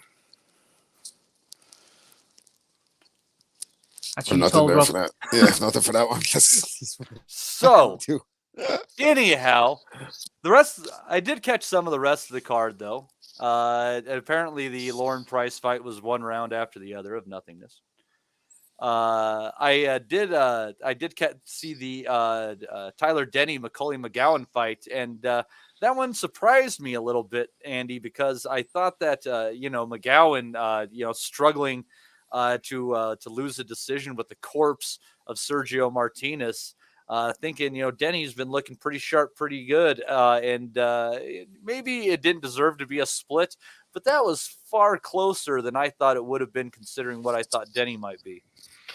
Yeah, I didn't catch it, mate. I think I maybe caught maybe the kind of latter half of some of the rounds. I think Denny was maybe coming on strong at that part of it, to be fair. So I can't really add too much more, mate, other than what you've already said. Other than, I remember McGowan's last fight, I think he got a draw out in France. I heard he got jobbed on that. Yeah, there was a bit of a job. I mean, obviously, I think he maybe tired a wee bit doing the back half of the fight, but he definitely won it for me, actually, isn't that as well? I knew he's lost this fight for the EBU. This one will be for Steve, external middleweight title. I don't know if this is like a Brexit thing or whatever. Yes, EBU. Love it. This title has not been fought for over 10 years, and the last time it was fought for was in Switzerland. It made its inaugural debut in 2007 in Croatia. So is Britain getting relegated to the kind of depths of Switzerland and Croatia level for title fights? I have never seen that belt in my puff on a British show. I just love it. Steve, you've probably got a better idea than me. I just love this very much.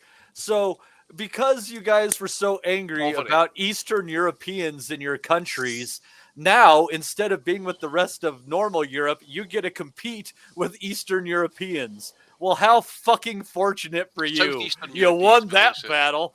Well, Andy, if it makes you feel any better, the EBU external title has a previous form at heavyweight. Do you remember the human password? Arnold. He fought for it twice back in the day, including a win over Dennis Backtog, who you might also remember, in Switzerland.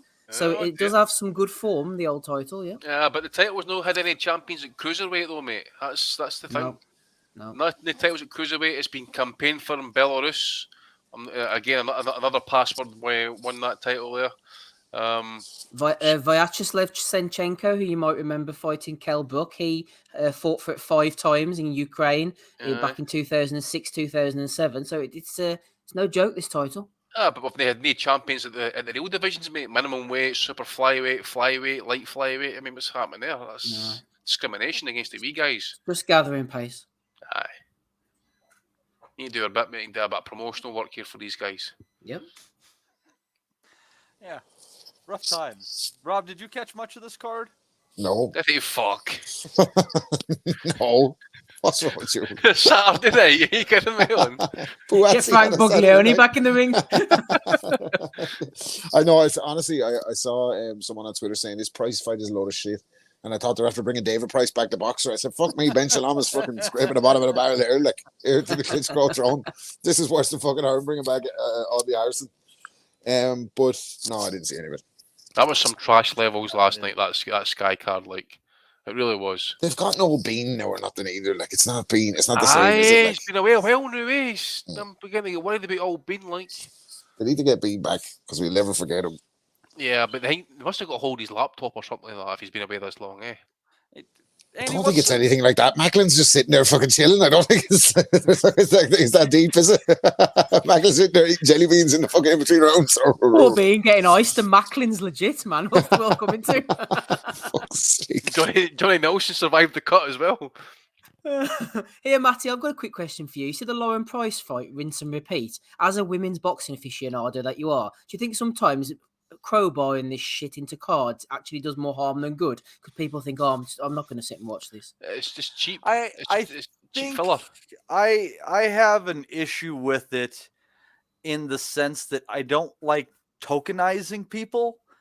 And I feel like sometimes with these fights, they try to make it more meaningful than it is. Like they're starting up the British title for women, so they have this fight, and it was this fight. And I think it does more harm than good, because if you build it up to be something and then it's one-sided nothingness, then what are people going to think about it? You're not building it up as anything meaningful. And I've seen so many, and I wouldn't even remember if they were a British title fight or not, right?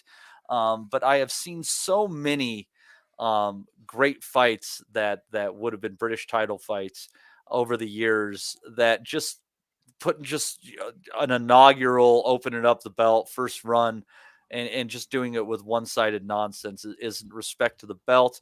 It's not respect to women's boxing. And so I don't think it was the right play. Well said, Matty. And sorry about changing the layout. I think I pressed a button and I'm afraid to try and fix it. Let's see. I'm trying to do something here actually on Boxrec. It's not as easy to find it anymore. But I'm trying to find how many fighters at that weight is there? I mean, if this created this British title.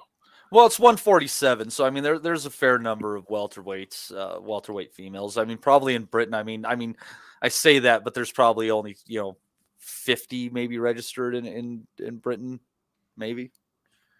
Not many of the women I know could make welterweight, to be honest. Yeah, well, it's nice. Don't know nice weight, 10 stone. Don't know what to say about that, buddy. 10 stone 7's good. Sandy Ryan's at that weight, so there you go. She could fight her. But she just won a world title somehow. Oh, right enough. And Price is fighting for the British. Okay. Yeah, and that's where it gets goofy. There's some weird things. Like, honestly, I'm looking forward to Katie Taylor against Chantel Cameron. I still think that might actually be more competitive than a rematch with Serrano. Maybe not as entertaining, but I think it's a very dangerous fight for Taylor. I think so, Rob, as well. I agree. Yeah. I think mate. Sorry, mate. On you go. No. I think it's time flies. Like, I think it's 3 or 4 years, isn't it, since Ruiz beat AJ, and she was on the undercard. I think was it rematch against Pursoon, or the first fight against Pursoon in that one. And I was saying then, I think like her amateur background has been so extensive, and she's had so many fights. Like, there's only so many times you can bring Katie Taylor to the well, and I think that's why they're bringing her to Ireland now, ahead of this potential. Because she's not going to fucking sell Croke Park out. That's a myth, by the way. That's her and Spin Doctor into the max. If she was able to sell Croke Park out, Hearn would have made that fight, no doubt about it. And I think this is a fucking extremely difficult dance partner for us. Probably the fighter that I thought could have beaten her even 3 to 4 years back. And up the weights, I think it just might be a step too far for Katie Taylor, this fight, actually. That's not to say she won't get the fucking decision at home, like, but yeah, it's a trip. Yeah, I'm surprised they didn't just make the Baumgartner fight, because she would have sold the 3 Arena out fucking fighting fucking misses, that way. Like, it's not, she doesn't need a dance partner like to sell the 3 Arena out. It's 9,000 tickets or whatever. She'd have done that no problem. Like, so why not just get a low risk fighter like Baumgartner for the homecoming? But she wanted the Cameron fight herself, I guess. So fucking credit to her for challenging herself. But I think that's a big ask. Like, what I was going to say, Matt, just at the welterweight for females, there's only 29 ranked in Europe, right? So I couldn't narrow it down to Britain just to try and find a bit. Wow. You've got Sandy Ryan there, a class number. This is Boxrec though, so this is obviously up for debate. Lauren Price, you've got that Ivana Habazin, the Croatian. I think she lost to Clarissa Shields possibly back in the day. She's rubbish. Lauren Price, Dee Allen, never heard there. I think she's got an international title of some sort. And then way doing it, number 13, Hannah Bagley. I'm sure she was a ring card girl possibly for maybe Matchroom. If no, apologies. I might have got her mixed up possibly, but something rings a bell about that. Other fighters are from Belgium, Czech Republic, Hungary, Spain, Switzerland, Turkey. Yeah, it's going to take a while to build up the sport, and sometimes you don't even. Yeah, but what I'm thinking is, that's Price, new British champion. It's kind of like McFarlane and that old boy fighting for the Scottish heavyweight title. But Like, the thing is, whatever. the thing is, for for the women, are they going to get the chance to actually defend the title, or do the necessary defences to win that title outright? Because apart from Sandy Ryan, I don't know if the rest of them are even fit to be called for a world title. Or, sorry, for a British title. You're gonna have to start giving Argentinian citizenship. I suppose. Which, how many of them have extremely powerful legs and a lot of torque? And take a shower before fights. Out of those 29, who has the most powerful legs? Yeah, but who take a shower before the fight, though, Rob? Do you take a shower? What kind of a fucking question? Take a shower before the fight. You shower? Well, he probably just felt because Dillian White is Jamaican that he was on par with it. That was his, you know what I mean? He was able to talk to him like that. He said, "Do you listen to some Maxi Priest when you're when you're having a shower?" But there you go, Matt. You actually got to be talking about women's boxing for about 5 minutes there, mate. So there's a plus there this week. Hey, I think Steve put something into the public chat that he wanted to put in the private chat. This is Boxing Asylum. Be right back. Need a wee. What's that about? Steve, we put it in the community chat there. Oh, Be right back. Need a wee instead of in the private chat. Good time. Maybe it was a fucking maybe it was more of a fucking my namesake's R. Kelly's statement of intent rather than a fucking misplaced. Fuck that ID. Was it me? My mind's telling me no.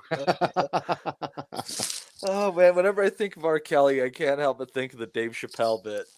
Yeah, incredible. Oh man. Had it in the shower. Donald Rawlings actually has a good bit about how he's not ready to retire his music. You know, he knows he's come back, but he can't stop listening to his music. It's fucking brilliant. I hear Steve Harvey's wanting to do a one-off special at one point once his TV career's finished. And I think that will be a massive bloody blowout. Steve Harvey, yeah. Yeah. Stand-up comedian.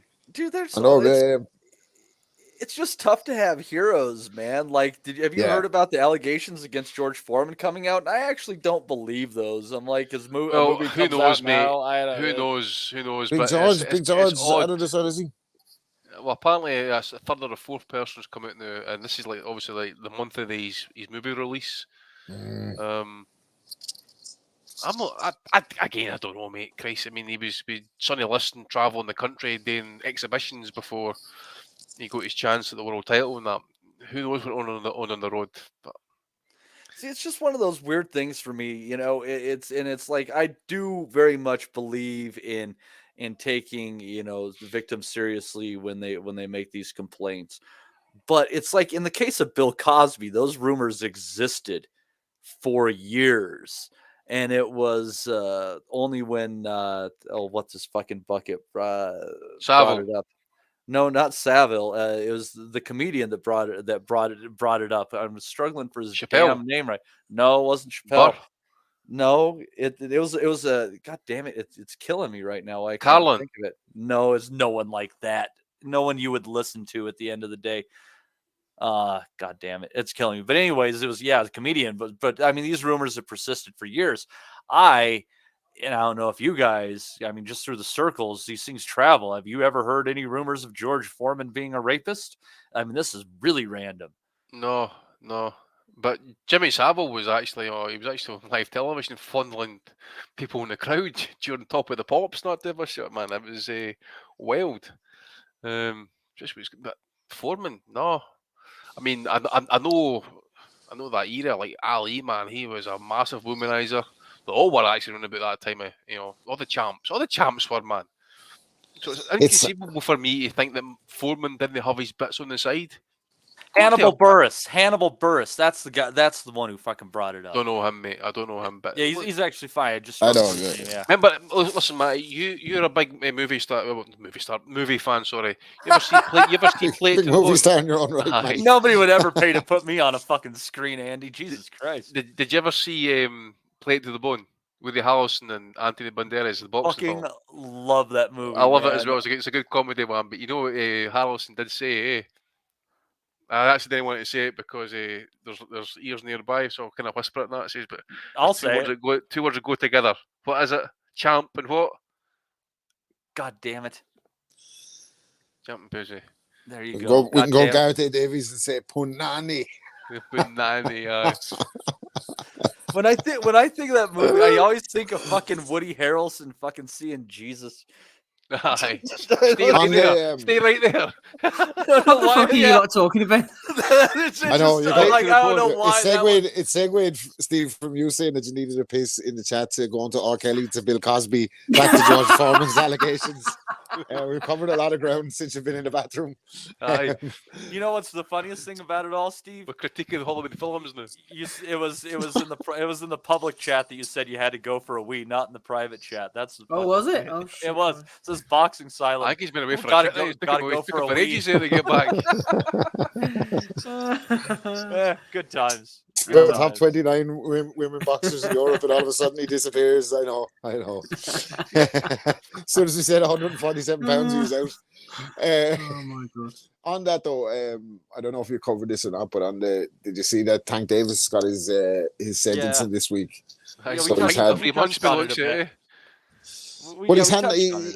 he got lucky, I think, didn't he? Because I thought they were going to put him under the fucking jail for the offence, and I see a lot of people up in arms this week about him getting out, and I don't know what my opinion on it is. Obviously, apparently the victim just wanted him to say sorry, and he wouldn't.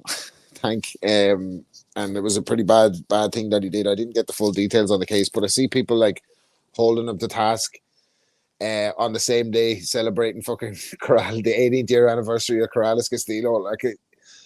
I think we just have to fucking accept that boxers are flawed, and you know what I mean? They come from fucking rough circumstances, and some of them are fucked up. Do you know what I mean? It's a fucked up sport.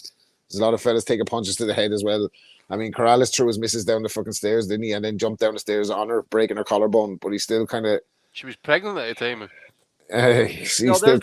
There's so many fucked up stories. I mean, you're right, Rob. They're getting hit in the head and running on maximum testosterone. Some of them running on more than maximum allowable testosterone. See that Corrales, man, he was actually sentenced before he actually fought Mayweather. He went into the jail about 7 or 14 days later, I think it was. That's right, yeah.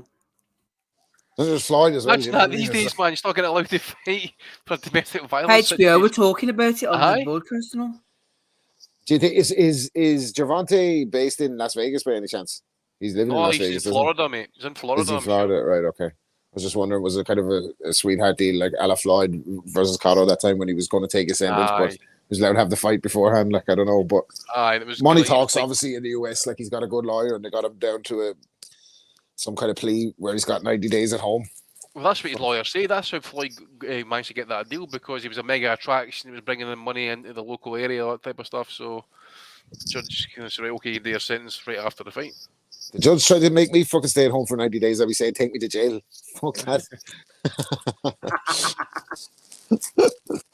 But so look at it. It's not going to affect the prospects of super fights in the lightweight division, which is holding the sport up between 35 and 40, holding the sport up because 47 is not getting it done, and middleweight is an absolute fucking shit show at the moment. What's going on with the fucking the 160 title?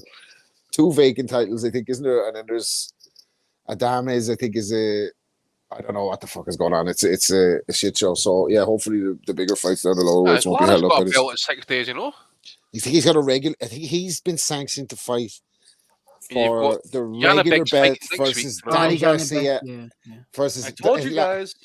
Lara's fighting Danny Garcia at 155 pounds for the WBA regular belt. Yeah, I heard that. So that make sense. Charlo's the one we need to see, though. Is this Charlo's not been active, isn't it? Yeah, Charlo hasn't been active. He's the one that's had the issues, eh? He's having woman issues, isn't he, or something? No, is he? Right. I joined the fucking club. We've all have, man. We've all got woman issues. You've been inactive for 21 months, Rob. I can't be inactive for 21 months just because I'm having woman problems. Fuck's sake, I get shit done. 21 minutes, possibly, aye. I got 21 seconds to go. But it's just Rob's right. I mean, you got that vacant belt at the IBF. That Falcao, who's it? That Esquives Falcao got beat off again just recently there. Oh, I mean, look. I don't know. One of Falcao's lost to Morel, didn't he? But that was Yamaguchi.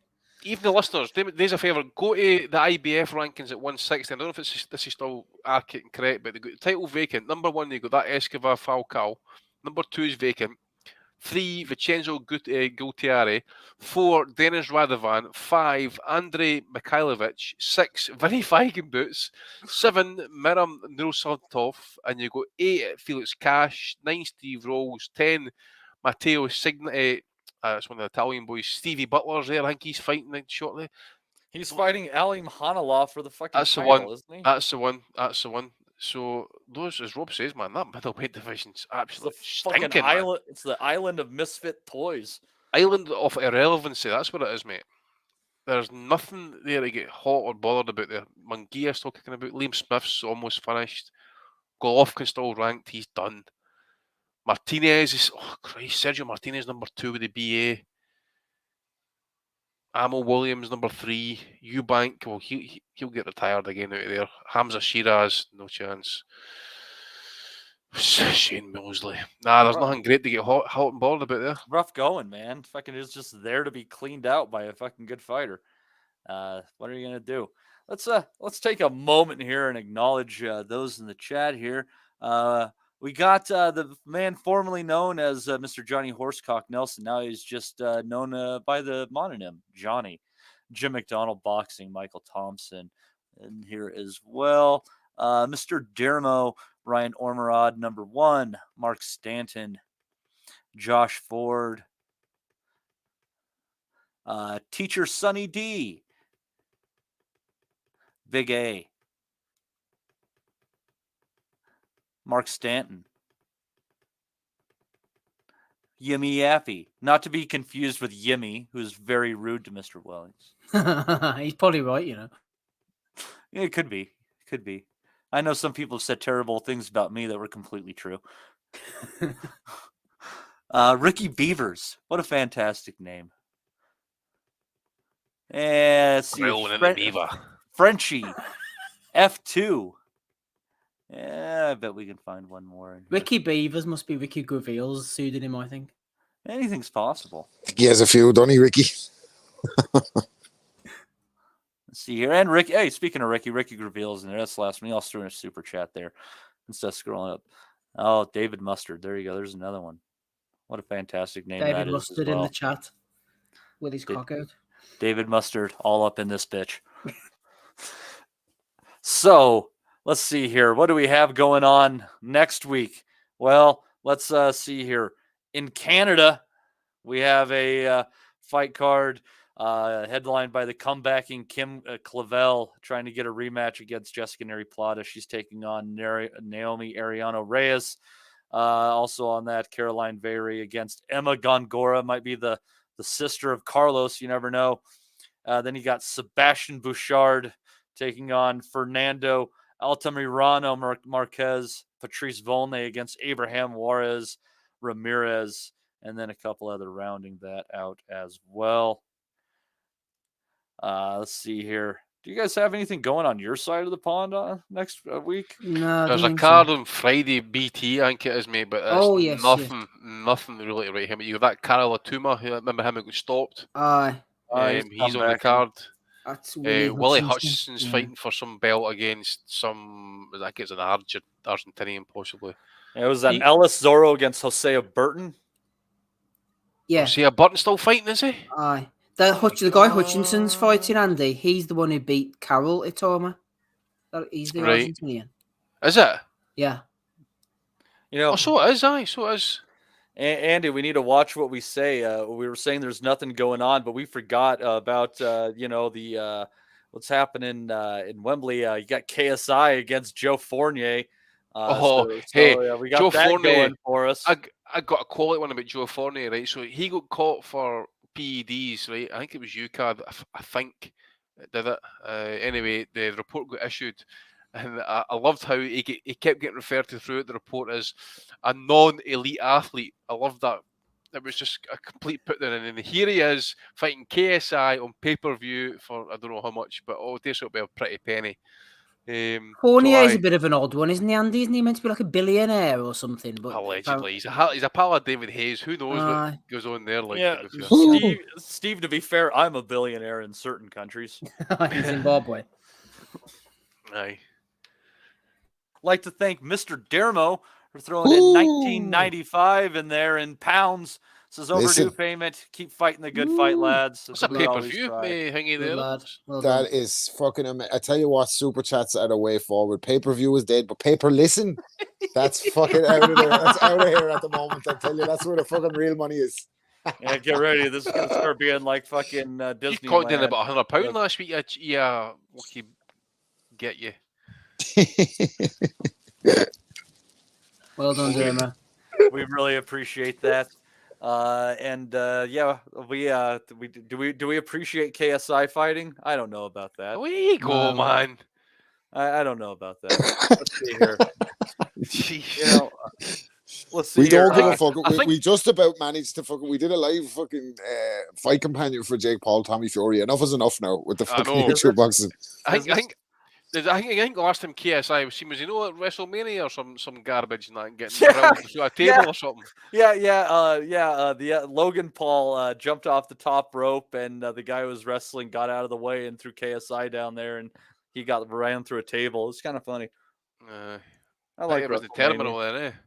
When you suffer this crap. Yeah. Well, maybe we'll be suffering on that evening, or for you guys in the morning when you wake up and I try to tell you what fights to watch and you refuse to watch them and say, hey, what about these two Polish guys that fought over the weekend? Well, instead, you've been watching whoever they put in Gabriel Flores with. That's TVA right now. One of the young Vargases is fighting as well. Interested to see them develop. This is an interesting fight on this card. It's going to be the co-main. I got Jason Maloney against Vincent Astrolabio, who has a couple of good wins under his belt recently. Took out, got a decision win over Guillermo Rigondeaux. And this is for a vacant WBO title. So, Steve, it's going to be over 12 rounds. So you got that going for you, which is nice. Thank God for that. That's good news for me. Maloney, not the biggest fan of him. You mentioned Gabe Flores Jr. there. I can't believe he's still fighting. They're determined to get this kid killed for whatever reason. He's going in against Derek Murray, though, Matty, who was knocked out in his last fight, and he's three losses out of 4, with his one win being against DeMarcus Corley, who also fought over the weekend, by the way. So maybe they can get Gabe Flores a win.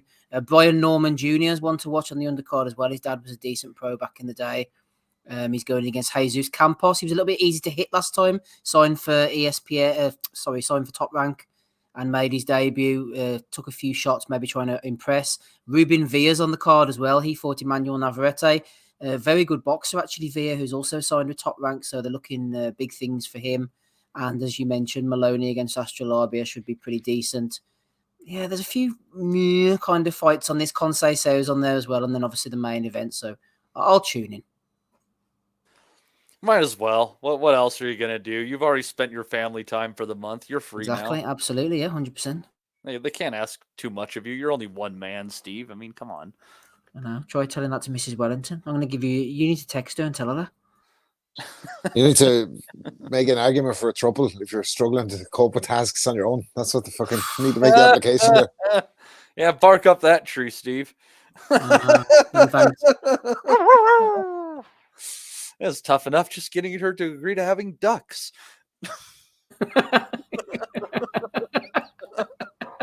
It's tough enough getting to agree to having a lot of things. Oh man, let's see here. So yeah, I think that Austria-Labio fight is good. Andy, what are your thoughts on that one? I can't. Jason Maloney against Vincent Austria-Labio. I can't remember which Maloney brother I think is less sucky. I think it's the other one is Andrew, the one that went to Chile, knocked that guy out. I think he's the better fighter, to be fair, mate. But I tell you what, fortune favours a brave a little bit with this guy, actually, because he's had his 2 title shots. So the real fight, was it Rodriguez or was it Navarrete? One of the two, I forget which. But then he fought Inoue as well. So he's had his two opportunities, and obviously Inoue is now vacated. This is for the vacant belt, so 32. This is his last opportunity. Actually, I've never seen this Astrolabio, to be fair. Although he beat Rigo, I didn't see that fight, so I can't really comment as to how he looked. And obviously, at this point, what was Rigo at that 62 at that age? So at that point last February. So That was pre-egg as well, so you just never know. I've never seen the guy, to be fair, mate, so I don't know what he is.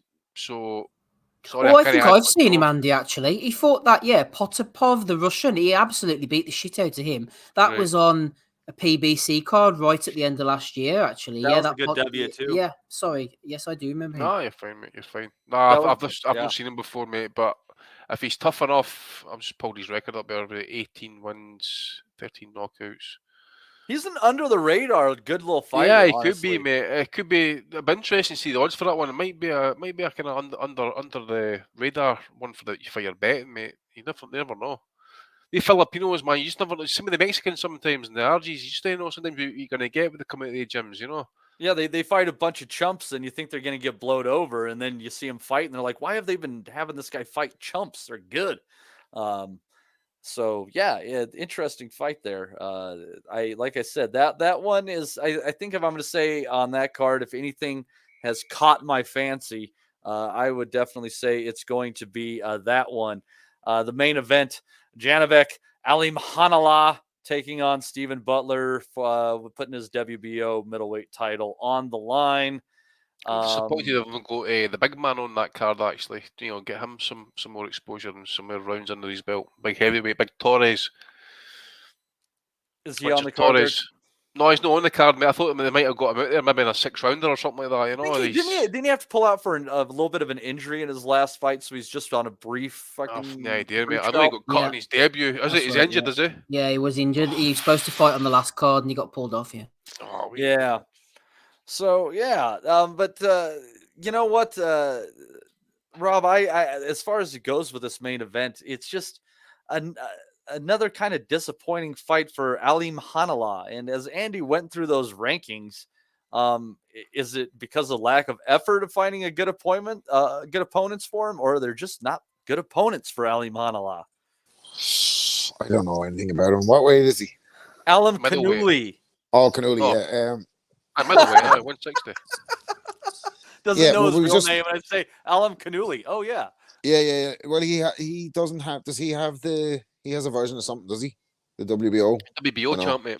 Yeah, so he's WBO, and then there's 2 vacant WBC, and the WBA actual one is vacant, and Lara has a version. So we've touched on this already. Like, there's not that many good stars at 160. It's gone from a glamour division to an absolute fucking junkyard. And he's probably the best of the middleweights outside Charlo, but we're not going to see it. Like, so I don't really know how good he is or how good he can be or where he's going to go. In 160, seems to be a bit fragmented in promotionally as well. And they haven't got a breakout star. And I don't know even if there's any 154 pounders that are going to come up there and shake shit up either. So it's looking not great for the 160 division and for Akmaluli or whatever the fuck his name is.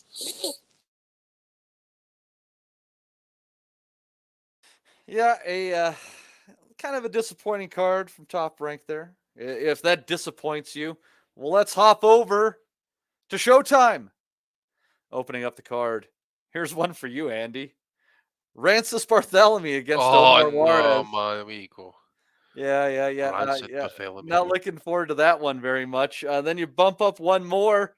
We're going to have Gary Antoine Russell, who I do believe is quite the talented Russell, going in against the undefeated Kent Cruz. Yes, the undefeated Kent Cruz, who has 3 draws on his record against 16 wins and has 2 draws against who at the time was the undefeated Enrico Gogokia, who has lost to Samuel Taya recently in the last 2 months. I didn't want to break the bubble here, mate. I'm just going to tell you to him. I'm not seeing this fight listed on any of the sites that I'm following. I think it's off, you know. I think Russell's in there.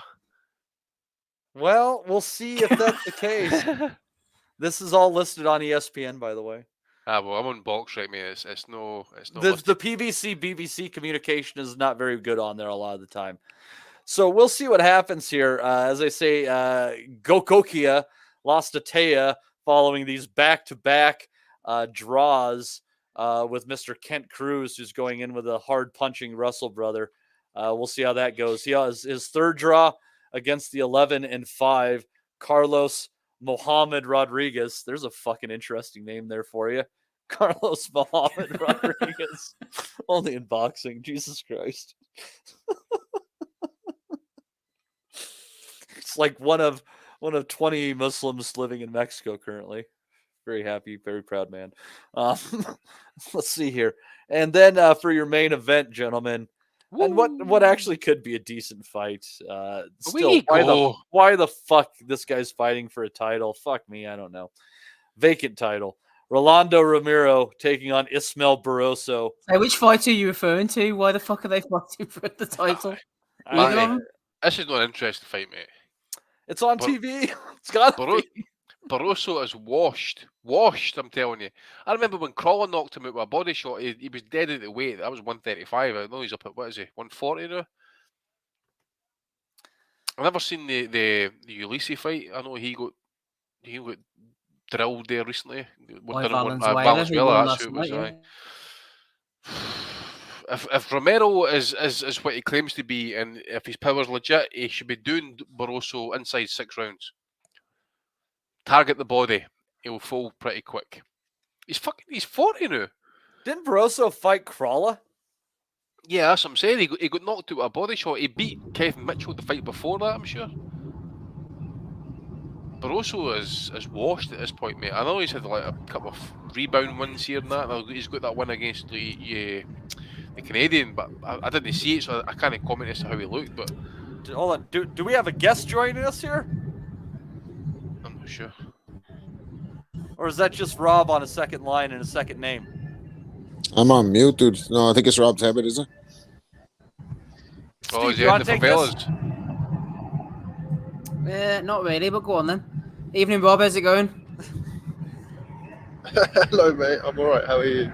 Not too bad. We can hear you anyway. What's going on in the background there? We're on our way. The back door. We're on our way to the airport. Actually, I got our flight times confused, and now myself and Ben are rushing to the airport. So, yeah.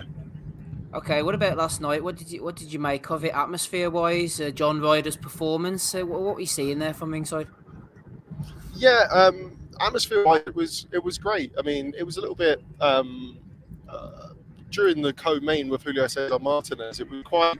It wasn't a packed house, and obviously that was a bit of a poor display from him, so it kind of sucked a little bit of the energy out of the crowd as well. So I wasn't really sure what to expect when it came to the main event. It was kind of like a Vegas crowd where everybody seemed to pile in for the main event. And then Canelo's entrance was fantastic. Ryder was getting booed to high heaven on his entrance, which is, kind of what you want to see when you've got somebody, in the lion's den. It kind of adds to all of the theatre of it. And then I felt like the fight was more competitive potentially than I expected in the second half of the fight. I felt like early in the fight, Canelo obviously did a lot of damage to Ryder, broke his nose at the end of the second round, and it looked as though Ryder was going to be stopped around about halfway or sort of 7 or 8. But he dug in. I felt like Canelo slowed down a little bit, became a little bit predictable, a bit kind of right hand happy, and just allowed Ryder to sort of hang tough, really. I thought Ryder showed plenty of heart.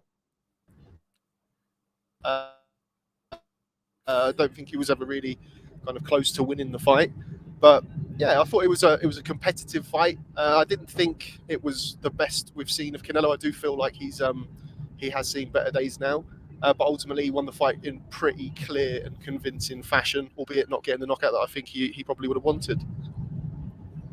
Just piggybacking off the end of that last comment there, we were discussing this ourselves earlier. What about Canelo? He clearly seems to be on the slide. Kind of, where's he going to go from here, and where does he sit in the sort of pound for pound or face of boxing kind of realms at the moment for you?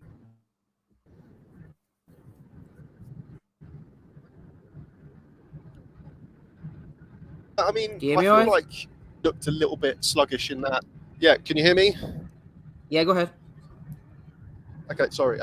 So I felt like against Caleb Plant, he started to look a little bit sluggish and heavy, and potentially, he's had 62 fights or whatever it is, and he's been very active at this stage of his career. Which, although he's only 32, he's got a lot of miles on the clock, a lot of hard fights, and a lot of hard spars.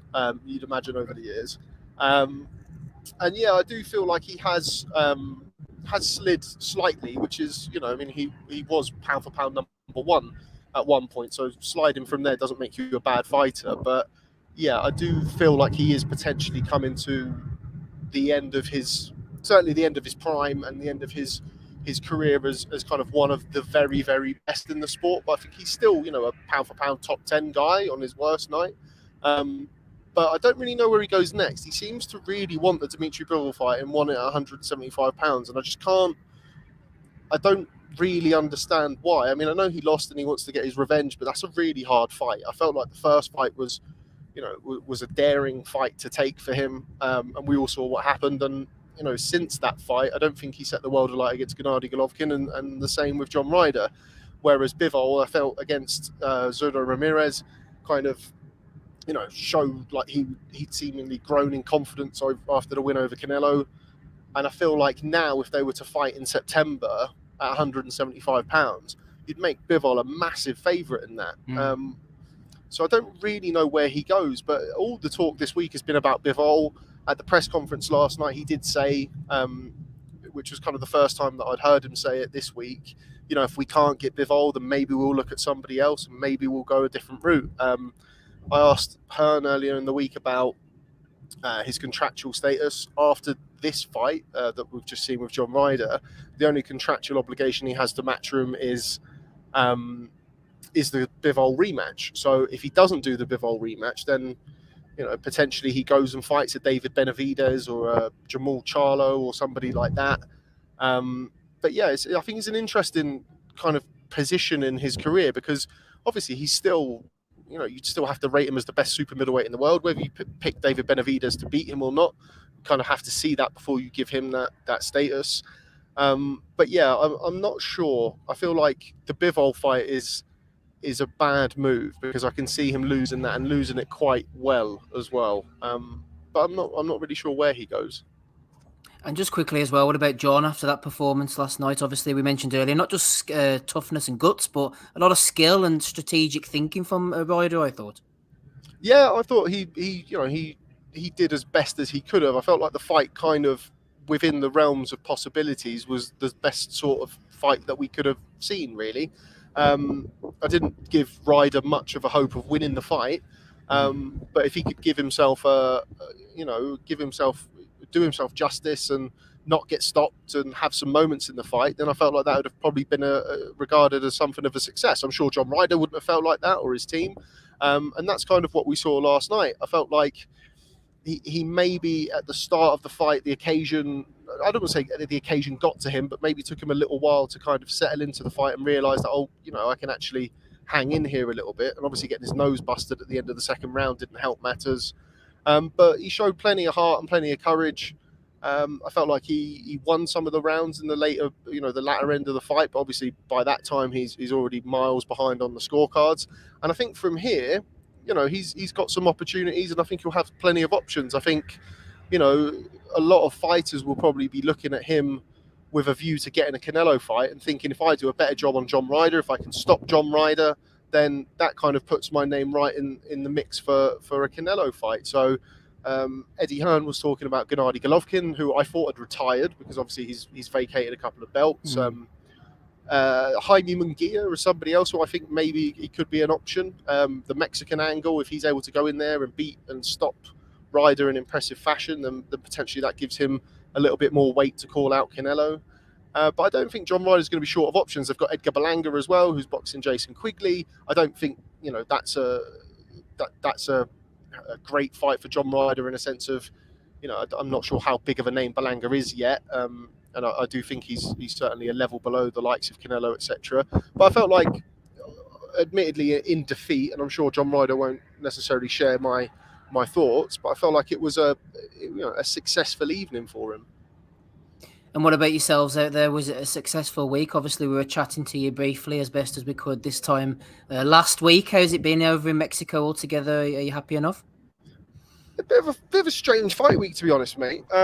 It wasn't, it was a Canelo Promotions event, a TV Azteca, Azteca Promotions event. Matchroom were very much kind of the second promoters of the event, so it was a bit all over the place. Like when you go to Vegas, there's always kind of there's always a media room, or there's already somebody coming in, and you can kind of you busy yourself and you get kind of unexpected content opportunities pop up.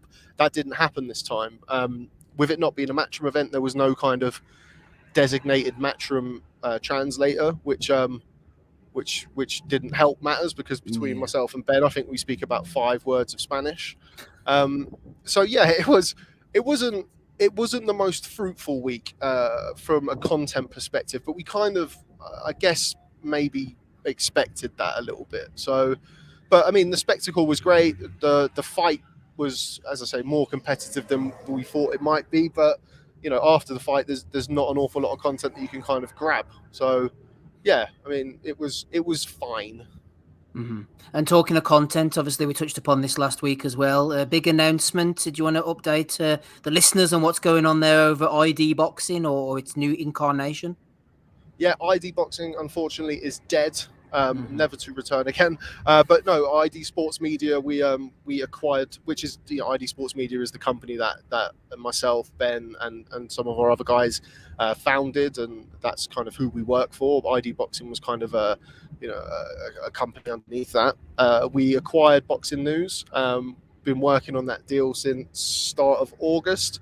So now ID Boxing becomes Boxing News Plus, which is kind of, I guess, your little bits and pieces of sort of digital that doesn't necessarily sit on Boxing News, is for a slightly different audience, more kind of graphics and stuff that, you wouldn't necessarily expect to see on Boxing News. But having said that, you still get, other bits of video content on Boxing News that kind of fits in a little bit more with the brand. So it's still early days. We're still kind of finding our feet with how it all is positioned.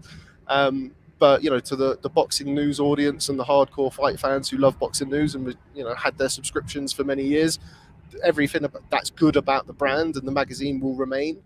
We're not here to kind of change things dramatically. I've sort of likened it to taking on a championship fighter. You don't completely reinvent the wheel, so to speak. You just try and add where they're lacking and accentuate the things that they're good at, which is lots of things for Boxing News. We didn't buy a dying company that was, Boxing News would have been just fine without us acquiring it. But I do believe that with myself, Ben, and the rest of our team, and the backing that we have, we can make a big impact on Boxing News. So, yeah, we've been working on it in the background, in the shadows, for about 7 months, and obviously made the announcement almost 2 weeks ago. So, still very early days, and it's it's exciting. It's a huge it's a huge motivation to have a brand like Boxing News. It's 114 years steeped in heritage, and it means an awful lot to people. And I think from our perspective, we don't want to lose sight of that, and we want to kind of make sure that everything that we do always has that kind of Boxing News ethos and Boxing News heritage at the forefront of our plans, really. So yeah, that's kind of where we are with it. So if you don't have your Boxing News subscription, please get it. Otherwise, Ben will have to be fired. No, Rob, I just want to offer fair warning, Rob. It was after Oscar acquired the ring that he developed his cocaine problem. So you don't follow that same path. Well, it's fine. I already had one when I came in, so it's no problem. You're in the right place. Speaking of problems, Rob, did you want to touch on the blackout or speak on that or no?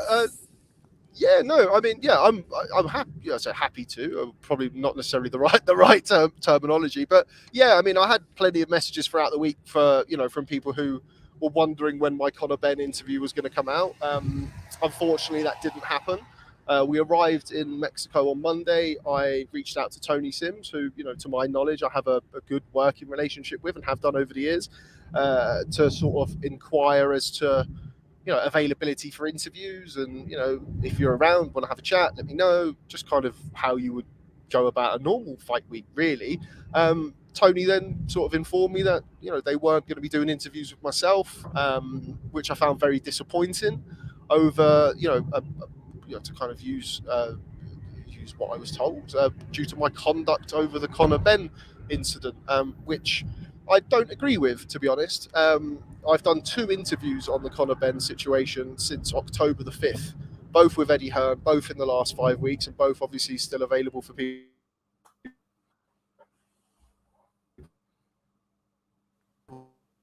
to watch. Nothing in those interviews, I think, is. Oh no, he's breaking up a wee bit. You're kidding me. The media, we're doing the media blackout now. Is out. It's a conspiracy. Rob, real quick, you've been breaking up for about the last 30 seconds. I think you just went through a bad spot there. We seem to hear you now. Can you hear me now? Yes. Okay, where did I get to? Basically nothing. You said you're not happy. You're not happy about it, and then it's like Eddie Hearn took control of your phone. Okay, no problem. Yeah, so I basically to try and get back to where I was talking. I arrived on Monday, inquired with Tony Sims about doing some interviews with him and the guys. Was told that unfortunately they wouldn't be doing interviews with myself due to conduct over the Conor Benn case or incident or whatever you want to call it, which I was surprised by and sort of disappointed by, to be honest. I've always had a good relationship, a good working relationship with Tony Sims and the guys in the gym. I've only done 2 interviews I kind of mentioned about working on the Boxing News deal for the last 7 months. I've only done 2 interviews on the Benn situation since October the 5th, which is, of course, the day that the fight was cancelled. And both of them were with Eddie Hearn, and both in the last 5 or 6 weeks. So it was disappointing. I don't agree with it. I understand that the situation is very kind of emotional and very, people are, I think there's, in my opinion, certainly from myself, a misguided thought that I'm or people are out to get Conor. I don't think that's the case at all. The interviews that I've done with Eddie are both available for people to watch, and I don't think that anything I say in there is outrageous or kind of it's not a witch hunt. I just feel like, and I would think that a lot of people who have the best interests of the sport at heart would agree with me. I feel that when a fighter has failed 2 drug tests, that a process has to be carried out or should be carried out before that fighter returns to the ring. And I feel like some of the things that we've heard and a lot of misinformation that we've heard, should be kind of challenged. And that's not, it's not me having any kind of personal gripe or vendetta against Conor Benn. I have no issue with him. Even after this, I have no issue with him. I'm long enough in the tooth now to not take these things personally. I understand it's an emotional time for everybody, but I hand on heart don't believe that I've been unfairly treating anybody. So that was it really. But obviously I had a series of messages from people throughout the week when they were seeing Conor Benn interviews pop up, and the noted kind of absence was that of Boxing News. He did do Boxing News in print with Dec Warrington. But yeah, I mean, as I say, I don't take it personally, but I don't agree with it. And hopefully it's something that can be kind of addressed going forward. Rob, just finally, before we let you go, where are you off to next? What's on the agenda fight-wise? Well, I was going to be going to Haney Lomachenko, but I think this week has sort of, we're a week or so into the kind of the new Boxing News, as it were. And being 7 hours out of kind of in a different time zone, running around getting interviews when I'm trying to, run the business. I'm the managing director of the business. I have a lot of stuff that we're kind of having to work on in the early stages to make sure that everything runs right. And I don't think I can really justify, as much as I'd love to go and see Haney Lomachenko, I don't think I can really justify taking myself out of circulation. And, I had 3 different days this week where I was having my first call of the morning before 8 o'clock. So I had 2 calls at 7 o'clock and I did a call at 5 a.m.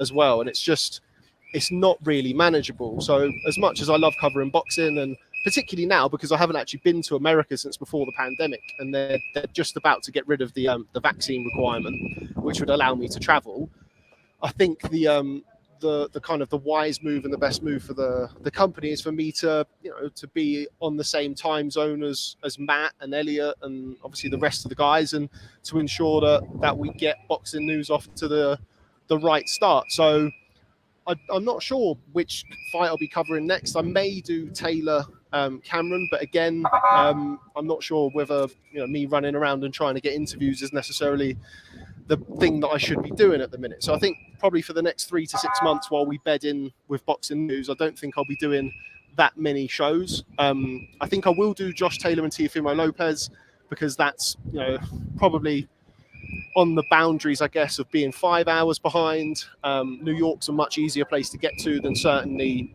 Guadalajara has been, or Vegas. So, yeah, and I haven't seen Josh Taylor box since the Regis Prograis fight. And you never know, if Taylor loses to Teofimo Lopez, it might be his last fight. So I would quite like to get out for that one, but I think I probably will go later than I would usually in order to concentrate on some of the other bits.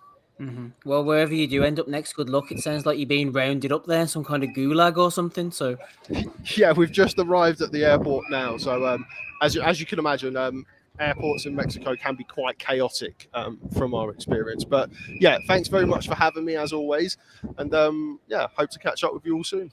Nice one, Bob. See you later. Cheers, mate. See you, Rob. Bye. I was in a Mexican airport one time with 12 Celtic fans from Dundalk. Talk about fucking chaotic. He thinks he fucking knows chaotic. Was the flight redirected? It should have been. What the hell's going on with people named Rob who want to come to the country but couldn't because they're not vaccinated? What the fuck is the theme here? I'm going to be back soon. Living in America. I think at this point in time, you guys could just charter a plane for Rob. It would just be the Rob journey to America. I'm going to be coming back soon. Don't worry about it. Back with the bang. Here, Matty, just before we hand over, I don't know whether I'll give a shout out to Captain Casual. He says, just a small contribution for Tebedade and praying he's able to upgrade his Nokia 8210 after his shambolic appearance last week. I think, Captain Casual, you're going to have to throw in a tenner next time, please. Back to you, Matty. That's for the credit on his phone. You say what you will about those Nokia 8210s, but I could drop that off a roof, and I can't even drop this phone off of the fucking linoleum from 2 feet.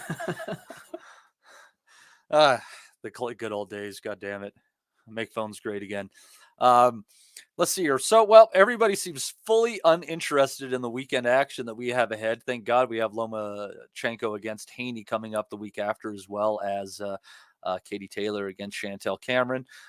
Then the week after that, we're going to have the week where all the boxing promoters decided, hey, we're just going to have events on the same time. And yeah, so that'll be an adventure in itself. But Andy, one thing that we didn't talk about, I guess we'll just call this the bookend of fuckery here. Why don't you tell us about the card you saw in Russia on Saturday before we send it over to Steve?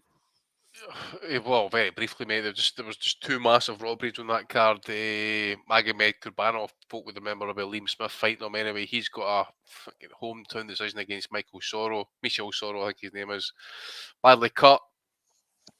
Slightly, I think he was outworked actually, to be fair, especially down the stretch. He was a couple of cuts, one above the left eye, one at the side, even one below it possibly. Anyway, two of the judges somehow find to give it. One was 150, 113 to Kurbanov, and one the other way as well. I think it was 160, 112 to Kurbanov. Absolute robbery, disgusting. I think Soro was more than a worthy winner actually, to be fair.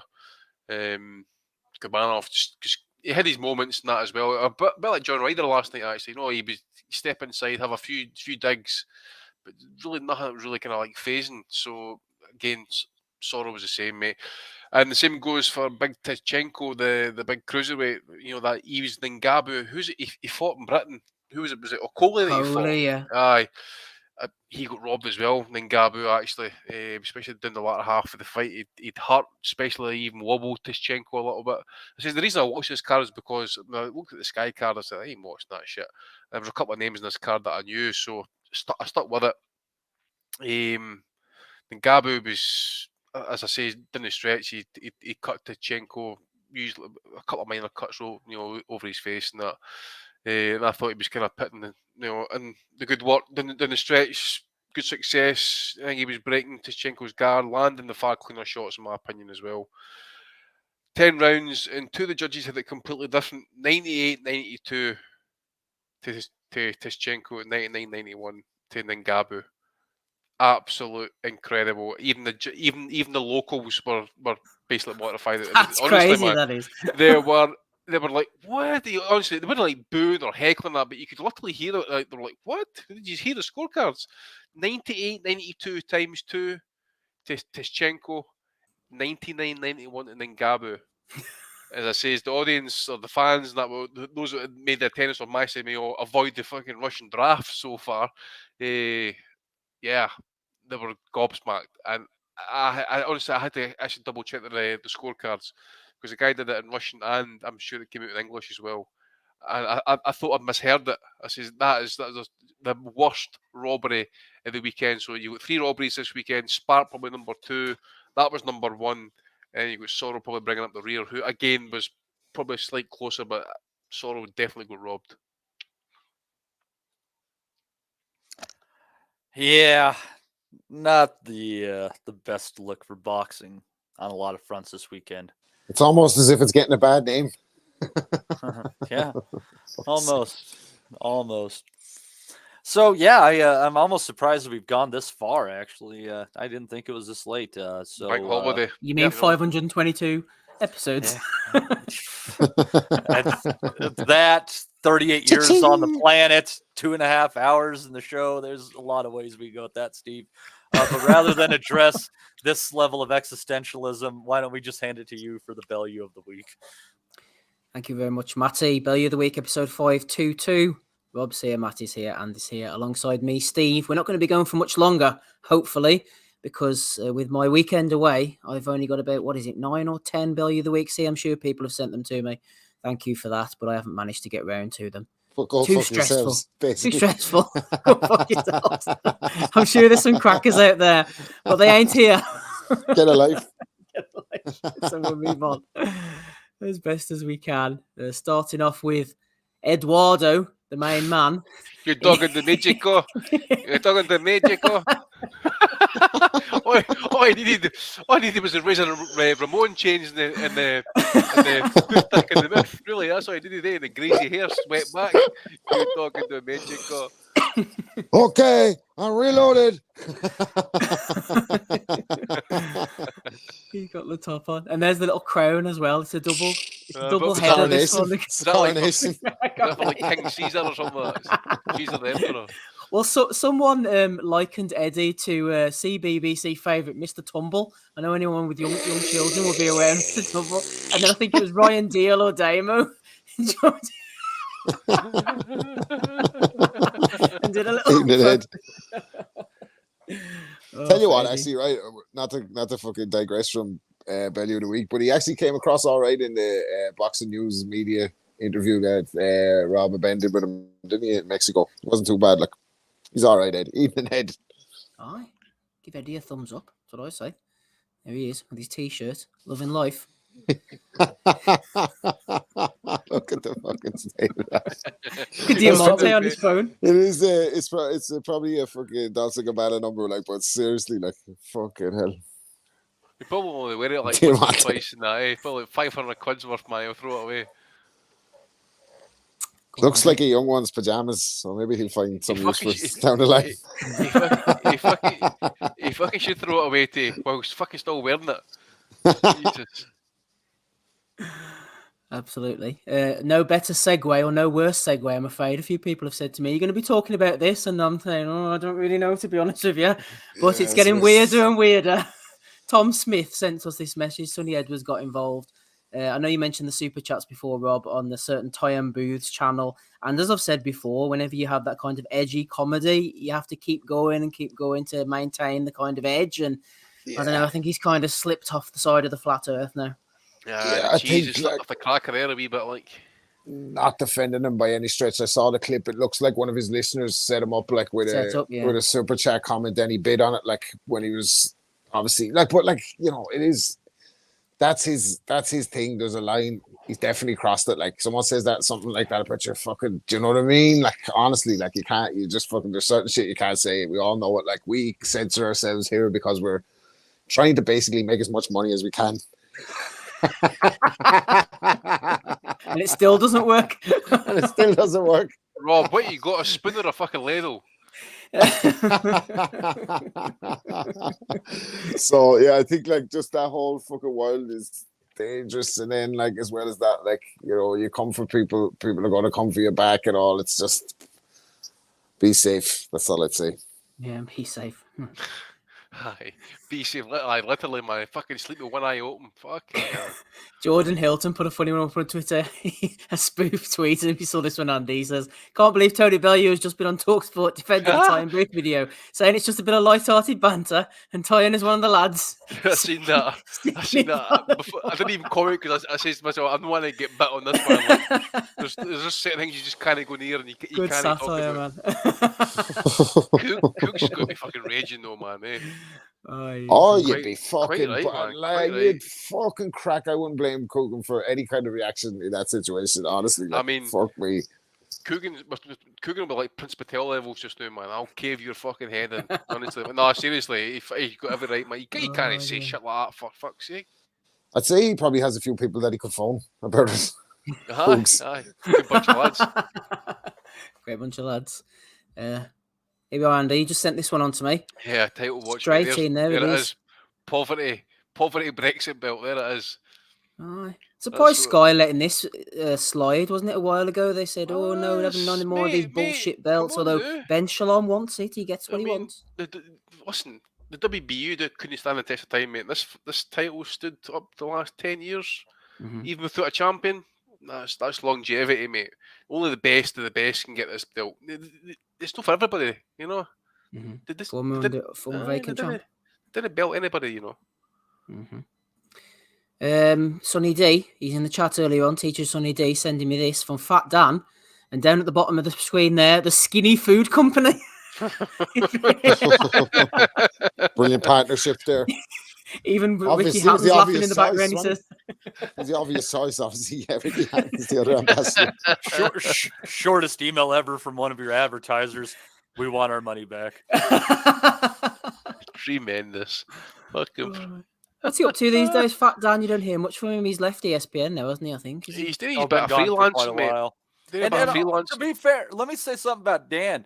When Dan was running the ESPN boxing, the boxing schedule at ESPN was fucking top notch, and it has definitely gone downhill. I had a few net flusher awards, that boy. Yeah, he's doing bits. Couldn't he might get his teeth done like him. It's a shame it's not like a Mr. Motivator job boy, doesn't it? Oh, look at the state of Haney, man. Oh, is that recent? Looks like Jaws for James Bond, doesn't he? Looks like fucking Ice Spice's ma or something, don't he? That's how I was feeling you. I tell you what, I can't wait to see him in 3 weeks' time, man. He's going to be like, say, what was that video that came out just before the Cambosis fight? In Raw without protection. Remember that one, Rob? How could I forget? He looks in state, doesn't he, man? Some crackhead's going to get hold of him and take him down to cash converters. He better fucking beat Lomachenko turning up like that. Fucking hell, he better go fight now after that. Jesus. Only the Charlos are allowed to have these haircuts. Absolutely. Rumours of DAZN, pay-per-view, increases in prices, etc. Yes. Some people are angry, but not these boys. Alan Jerome says, feel like the momentum has gone from UK boxing. DAZN empty for weeks at a time, unless you like the Australian Basketball League. Get some NBA at least. But Coach Luca says, firmly believe this is the future. As long as DAZN stick to their prices and don't bump them, this could absolutely kill off Sky. We just need more content on DAZN. Listen right now. It's just the content that's holding them Sky back. don't need any help killing off Sky. They're doing a great job themselves. Keep smashing it, Eddie. Keep smashing it. Remember, see that guy that runs the Cuban account, Boxeo Cubiano? I think he took over Rigo's account before the Lomachenko fight, I'm sure, right? Anyways, he tweeted it during the week. I was going to bring this one up on my section actually, but he took a screenshot of his DAZN renewal subscription for the year. It was $99.99 a year. Now up to $224.99. Even like that. Fuck that. No, thank you. Binned. Fucking, it's an absolute joke.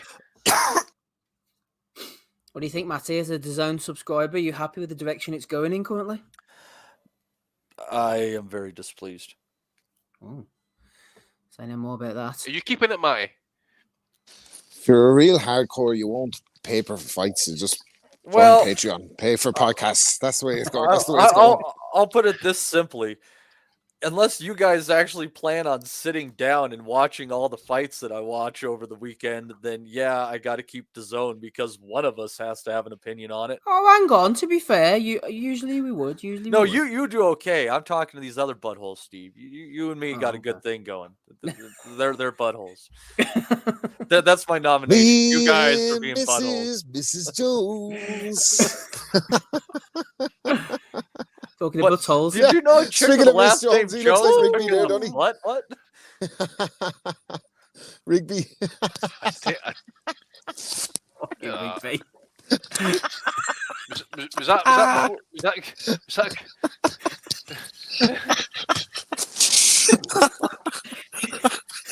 Probably hysterics over a rising damp gang. I know. So many AIDS. Fucking hell, wait, like it on the porridge. He looks like Harry Belafonte about 3 weeks ago. Oh, he's talking about porridge. See that Phil Mackay, man? It was absolutely tremendous, that guy. Anyway, drag us back here. Someone's been asking Conor Benn questions. Gervonta versus Conor, 140 Rob pounds. been asking questions, though. Little man gets slept, says Conor Benn. Oh, you're right. Oh, you're right. See his face there. See that pout? Is that him just doing his wee kind of imitation crying before he met up with Radio Raheem? I don't know what's going on in the world of boxing. It's fucking bonkers. See the state of that man. That fucking interview with Radio Raheem. Holy shit. It, man. Did you watch it? He's pretending to half crying he keeps bringing his. He's the worst fucking liar of all time, man. Never do a crime because they fucking put you under the jail. He's fucking the worst liar of all time. We fucking know you did it, right? Fucking give it up, crying. Fucking Radio Raheem. Oh, fucking worst interview to this day. Oh, radio. Steve Boxman says, following my Mayweather Pacquiao tweet yesterday, can you tell me a fight that you are convinced would have had a different result if fought sooner or even fought again in a rematch? And Otis Donnelly says, controversial, but the Tony Bellew that beats Macabu gives Usyk a totally different challenge. Not saying the result would be different or taking anything away from the effort. I feel the weight yo-yo for the Hay fights contributed. I wonder who might have retweeted that one. Did okay up to a point in the fight, though, Tony. Yeah, he did. He's doing well. All right, final one from me. There's Michelle shares only her first brawler selfie on OnlyFans, and Michael Benson is straight in there. Retweeting. They're all in on us. No filter boxing, by the way. Yeah. God's fucking man, like fucking Asgard is loving that, isn't he? Don't turn around. Betty Gad's asking a half-hitting question. Do you shower before you go to bed? I think David Hay might have just found a new candidate for the harem. Yeah, Haymaker. I'd say Haymaker's fucking. He's definitely, isn't he? Haymaker. What a guy. Hall of Famer, Rob. First ballot. Undisputed Question, man. What becomes in first place into the top 5? I think he's probably eclipsed Sugar Ray Robinson up for me. The Haymaker. Old Sugar Ray, hey. Okay, that's all the ones I've got. Any more from you, Andy, apart from the external European belt? Ben Whittaker. Mm-hmm. Oh, just an absolute moron. That's all that's the best way I can put it, actually. Where he's going, it's going to be funny to see him get knocked out because didn't he lord it up over the wee guys like that, mate? It's against the top class. We need to see you do that, and then we can accept it. The two robbery, the judges actually in that Russian card last night, I forget their names. It was Adelaide Bird territory of absolute fucking. It was just shocking, absolute terrible shite. I tell you what came up actually as well. I can't remember how I came across it, but there was an intergender fight out in Spain there last night. yeah. Did you see? What? Oh my! Aye. Isn't there an intergender fight in Spain every night? I don't know, mate. But it was well, domestic violence, possibly. Aye, but it was an amateur about. I don't know what age, but 15, 16, possibly. Young lass against a young laddie. It was awful, man. I was just like, I stuck on just to see what it was like, and terrible. And was it like, was it intergender as in like, I don't know the terms, you know what I mean? But is it somebody like transforming into fucking, or is it like a boy versus a girl, like, you know what I mean? Boy v girl.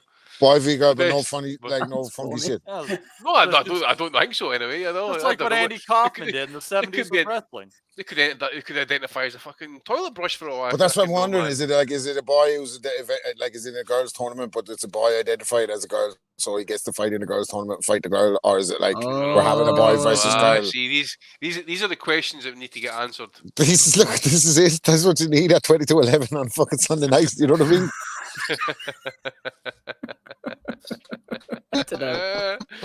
Love yourselves alive.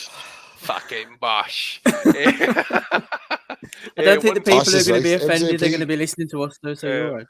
One for Radio Raheem and Conor Benn for that interview, ecstatic interview. Actually, see him crying like that. I've handled it the wrong way. One for Deontay Wilder getting arrested for no declaring a concealed weapon. Did they not see the right hand fucking walking through security? No, what the fuck's going on there? And one for Barry Hearn. Honest to God, I had the visions of Steptone's son. Remember, you dirty old man. So Barry Hearn has been at the snooker championships last week watching porn while the final frames are getting played. He's liking them to his Twitter account, so everybody can see certain young ladies swallowing ex-man meat. So Barry Hearn is Harold Steptone would say to Uncle to his old dad, "You dirty old man." Jesus.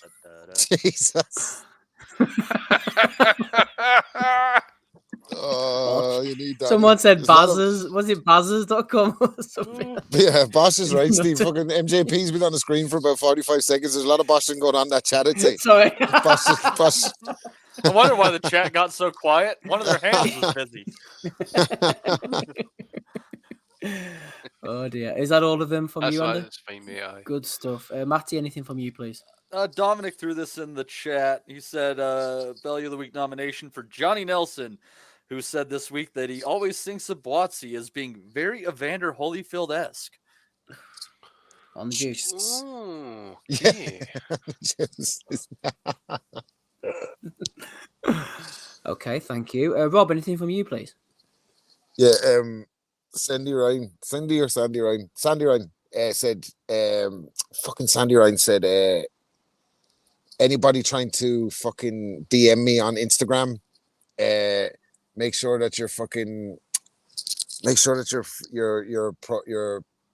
profile is on public so that I can see that you're good looking, she said. Oh. And then everyone went mental and she said, calm down. But I don't know what her chin is like, but a bit of a neck. Anyway. A little bit of Sandy Ryan. I'm sure all 12 of those people were very offended. No, it was getting fair traction on Twitter because I don't follow her, but it popped up in the feed. So, oh dear. Go on, Sandy. Do it for the All right. Falklands. Yeah, get if you can, ride that sausage. Yeah, 100%.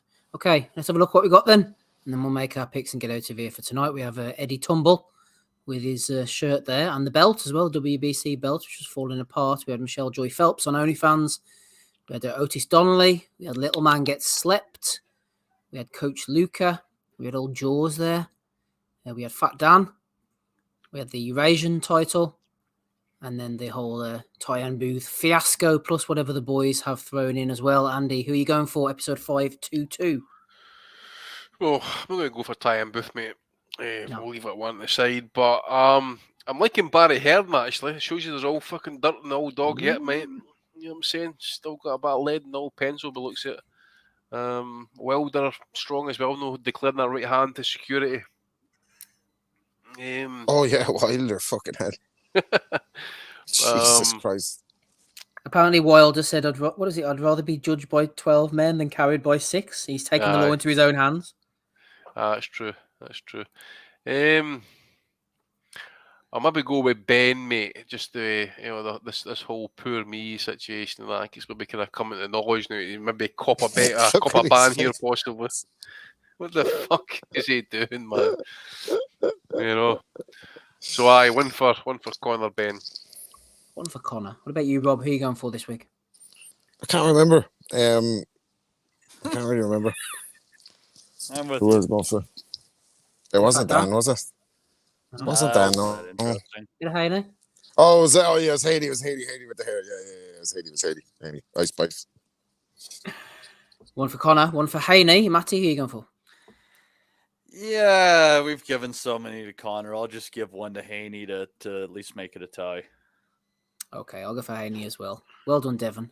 You haven't won much lately, but win against Lomachenko could be the second biggest achievement. Yeah, congratulations on your grill and your Macy gray hair. Congratulations. Congratulations for winning Belly of the Week for episode 522, Mr. Haney. And shout out to the super chatters before we hand back to Matty. Ricky Graville, who's disappeared off somewhere. Hope all right. Captain No comment Casual from as Ricky. well. Ricky, say nothing. Say nothing. Exactly anything that you do say. Got it down. Old Ricky and Mr. Dermo dropping in 20 as well. Thank you very much to all of you. Back to you, Matty. Yes, thank you, Steve. It's been a good one. Always appreciate the guys on here. We had Rob Kelly, Steve Wellings, and Andrew Patterson. Also, congratulations to the boys on the purchase of Boxing News. A good bunch going to be running that show over there. I'm been your host, Matt DiGianardo. We will be back with you next week to preview that fight coming up between Devin Haney and Vasily Lomachenko. Definitely looking forward to that one. So obviously boxing will find a way to disappoint us on that night too. But hey, we'll just see how that comes out from there. Until then, you all have a great week ahead, and we will see you next time. We'll never forget. I think that's good happening. Go to Hannibal! We want to be honest, yeah? Crying like a little bitch. I've never met a fucking swank that can fight me. I fell asleep. You're a fucking bum, you're a fucking asshole. Grumpo fucking Steltskin. But allegedly, Oscar Rivas has failed a test. 7 year ain't. I will fucking smash fucking you. I hope you fucking die. Be safe. I love boxing sounds. As simple as that.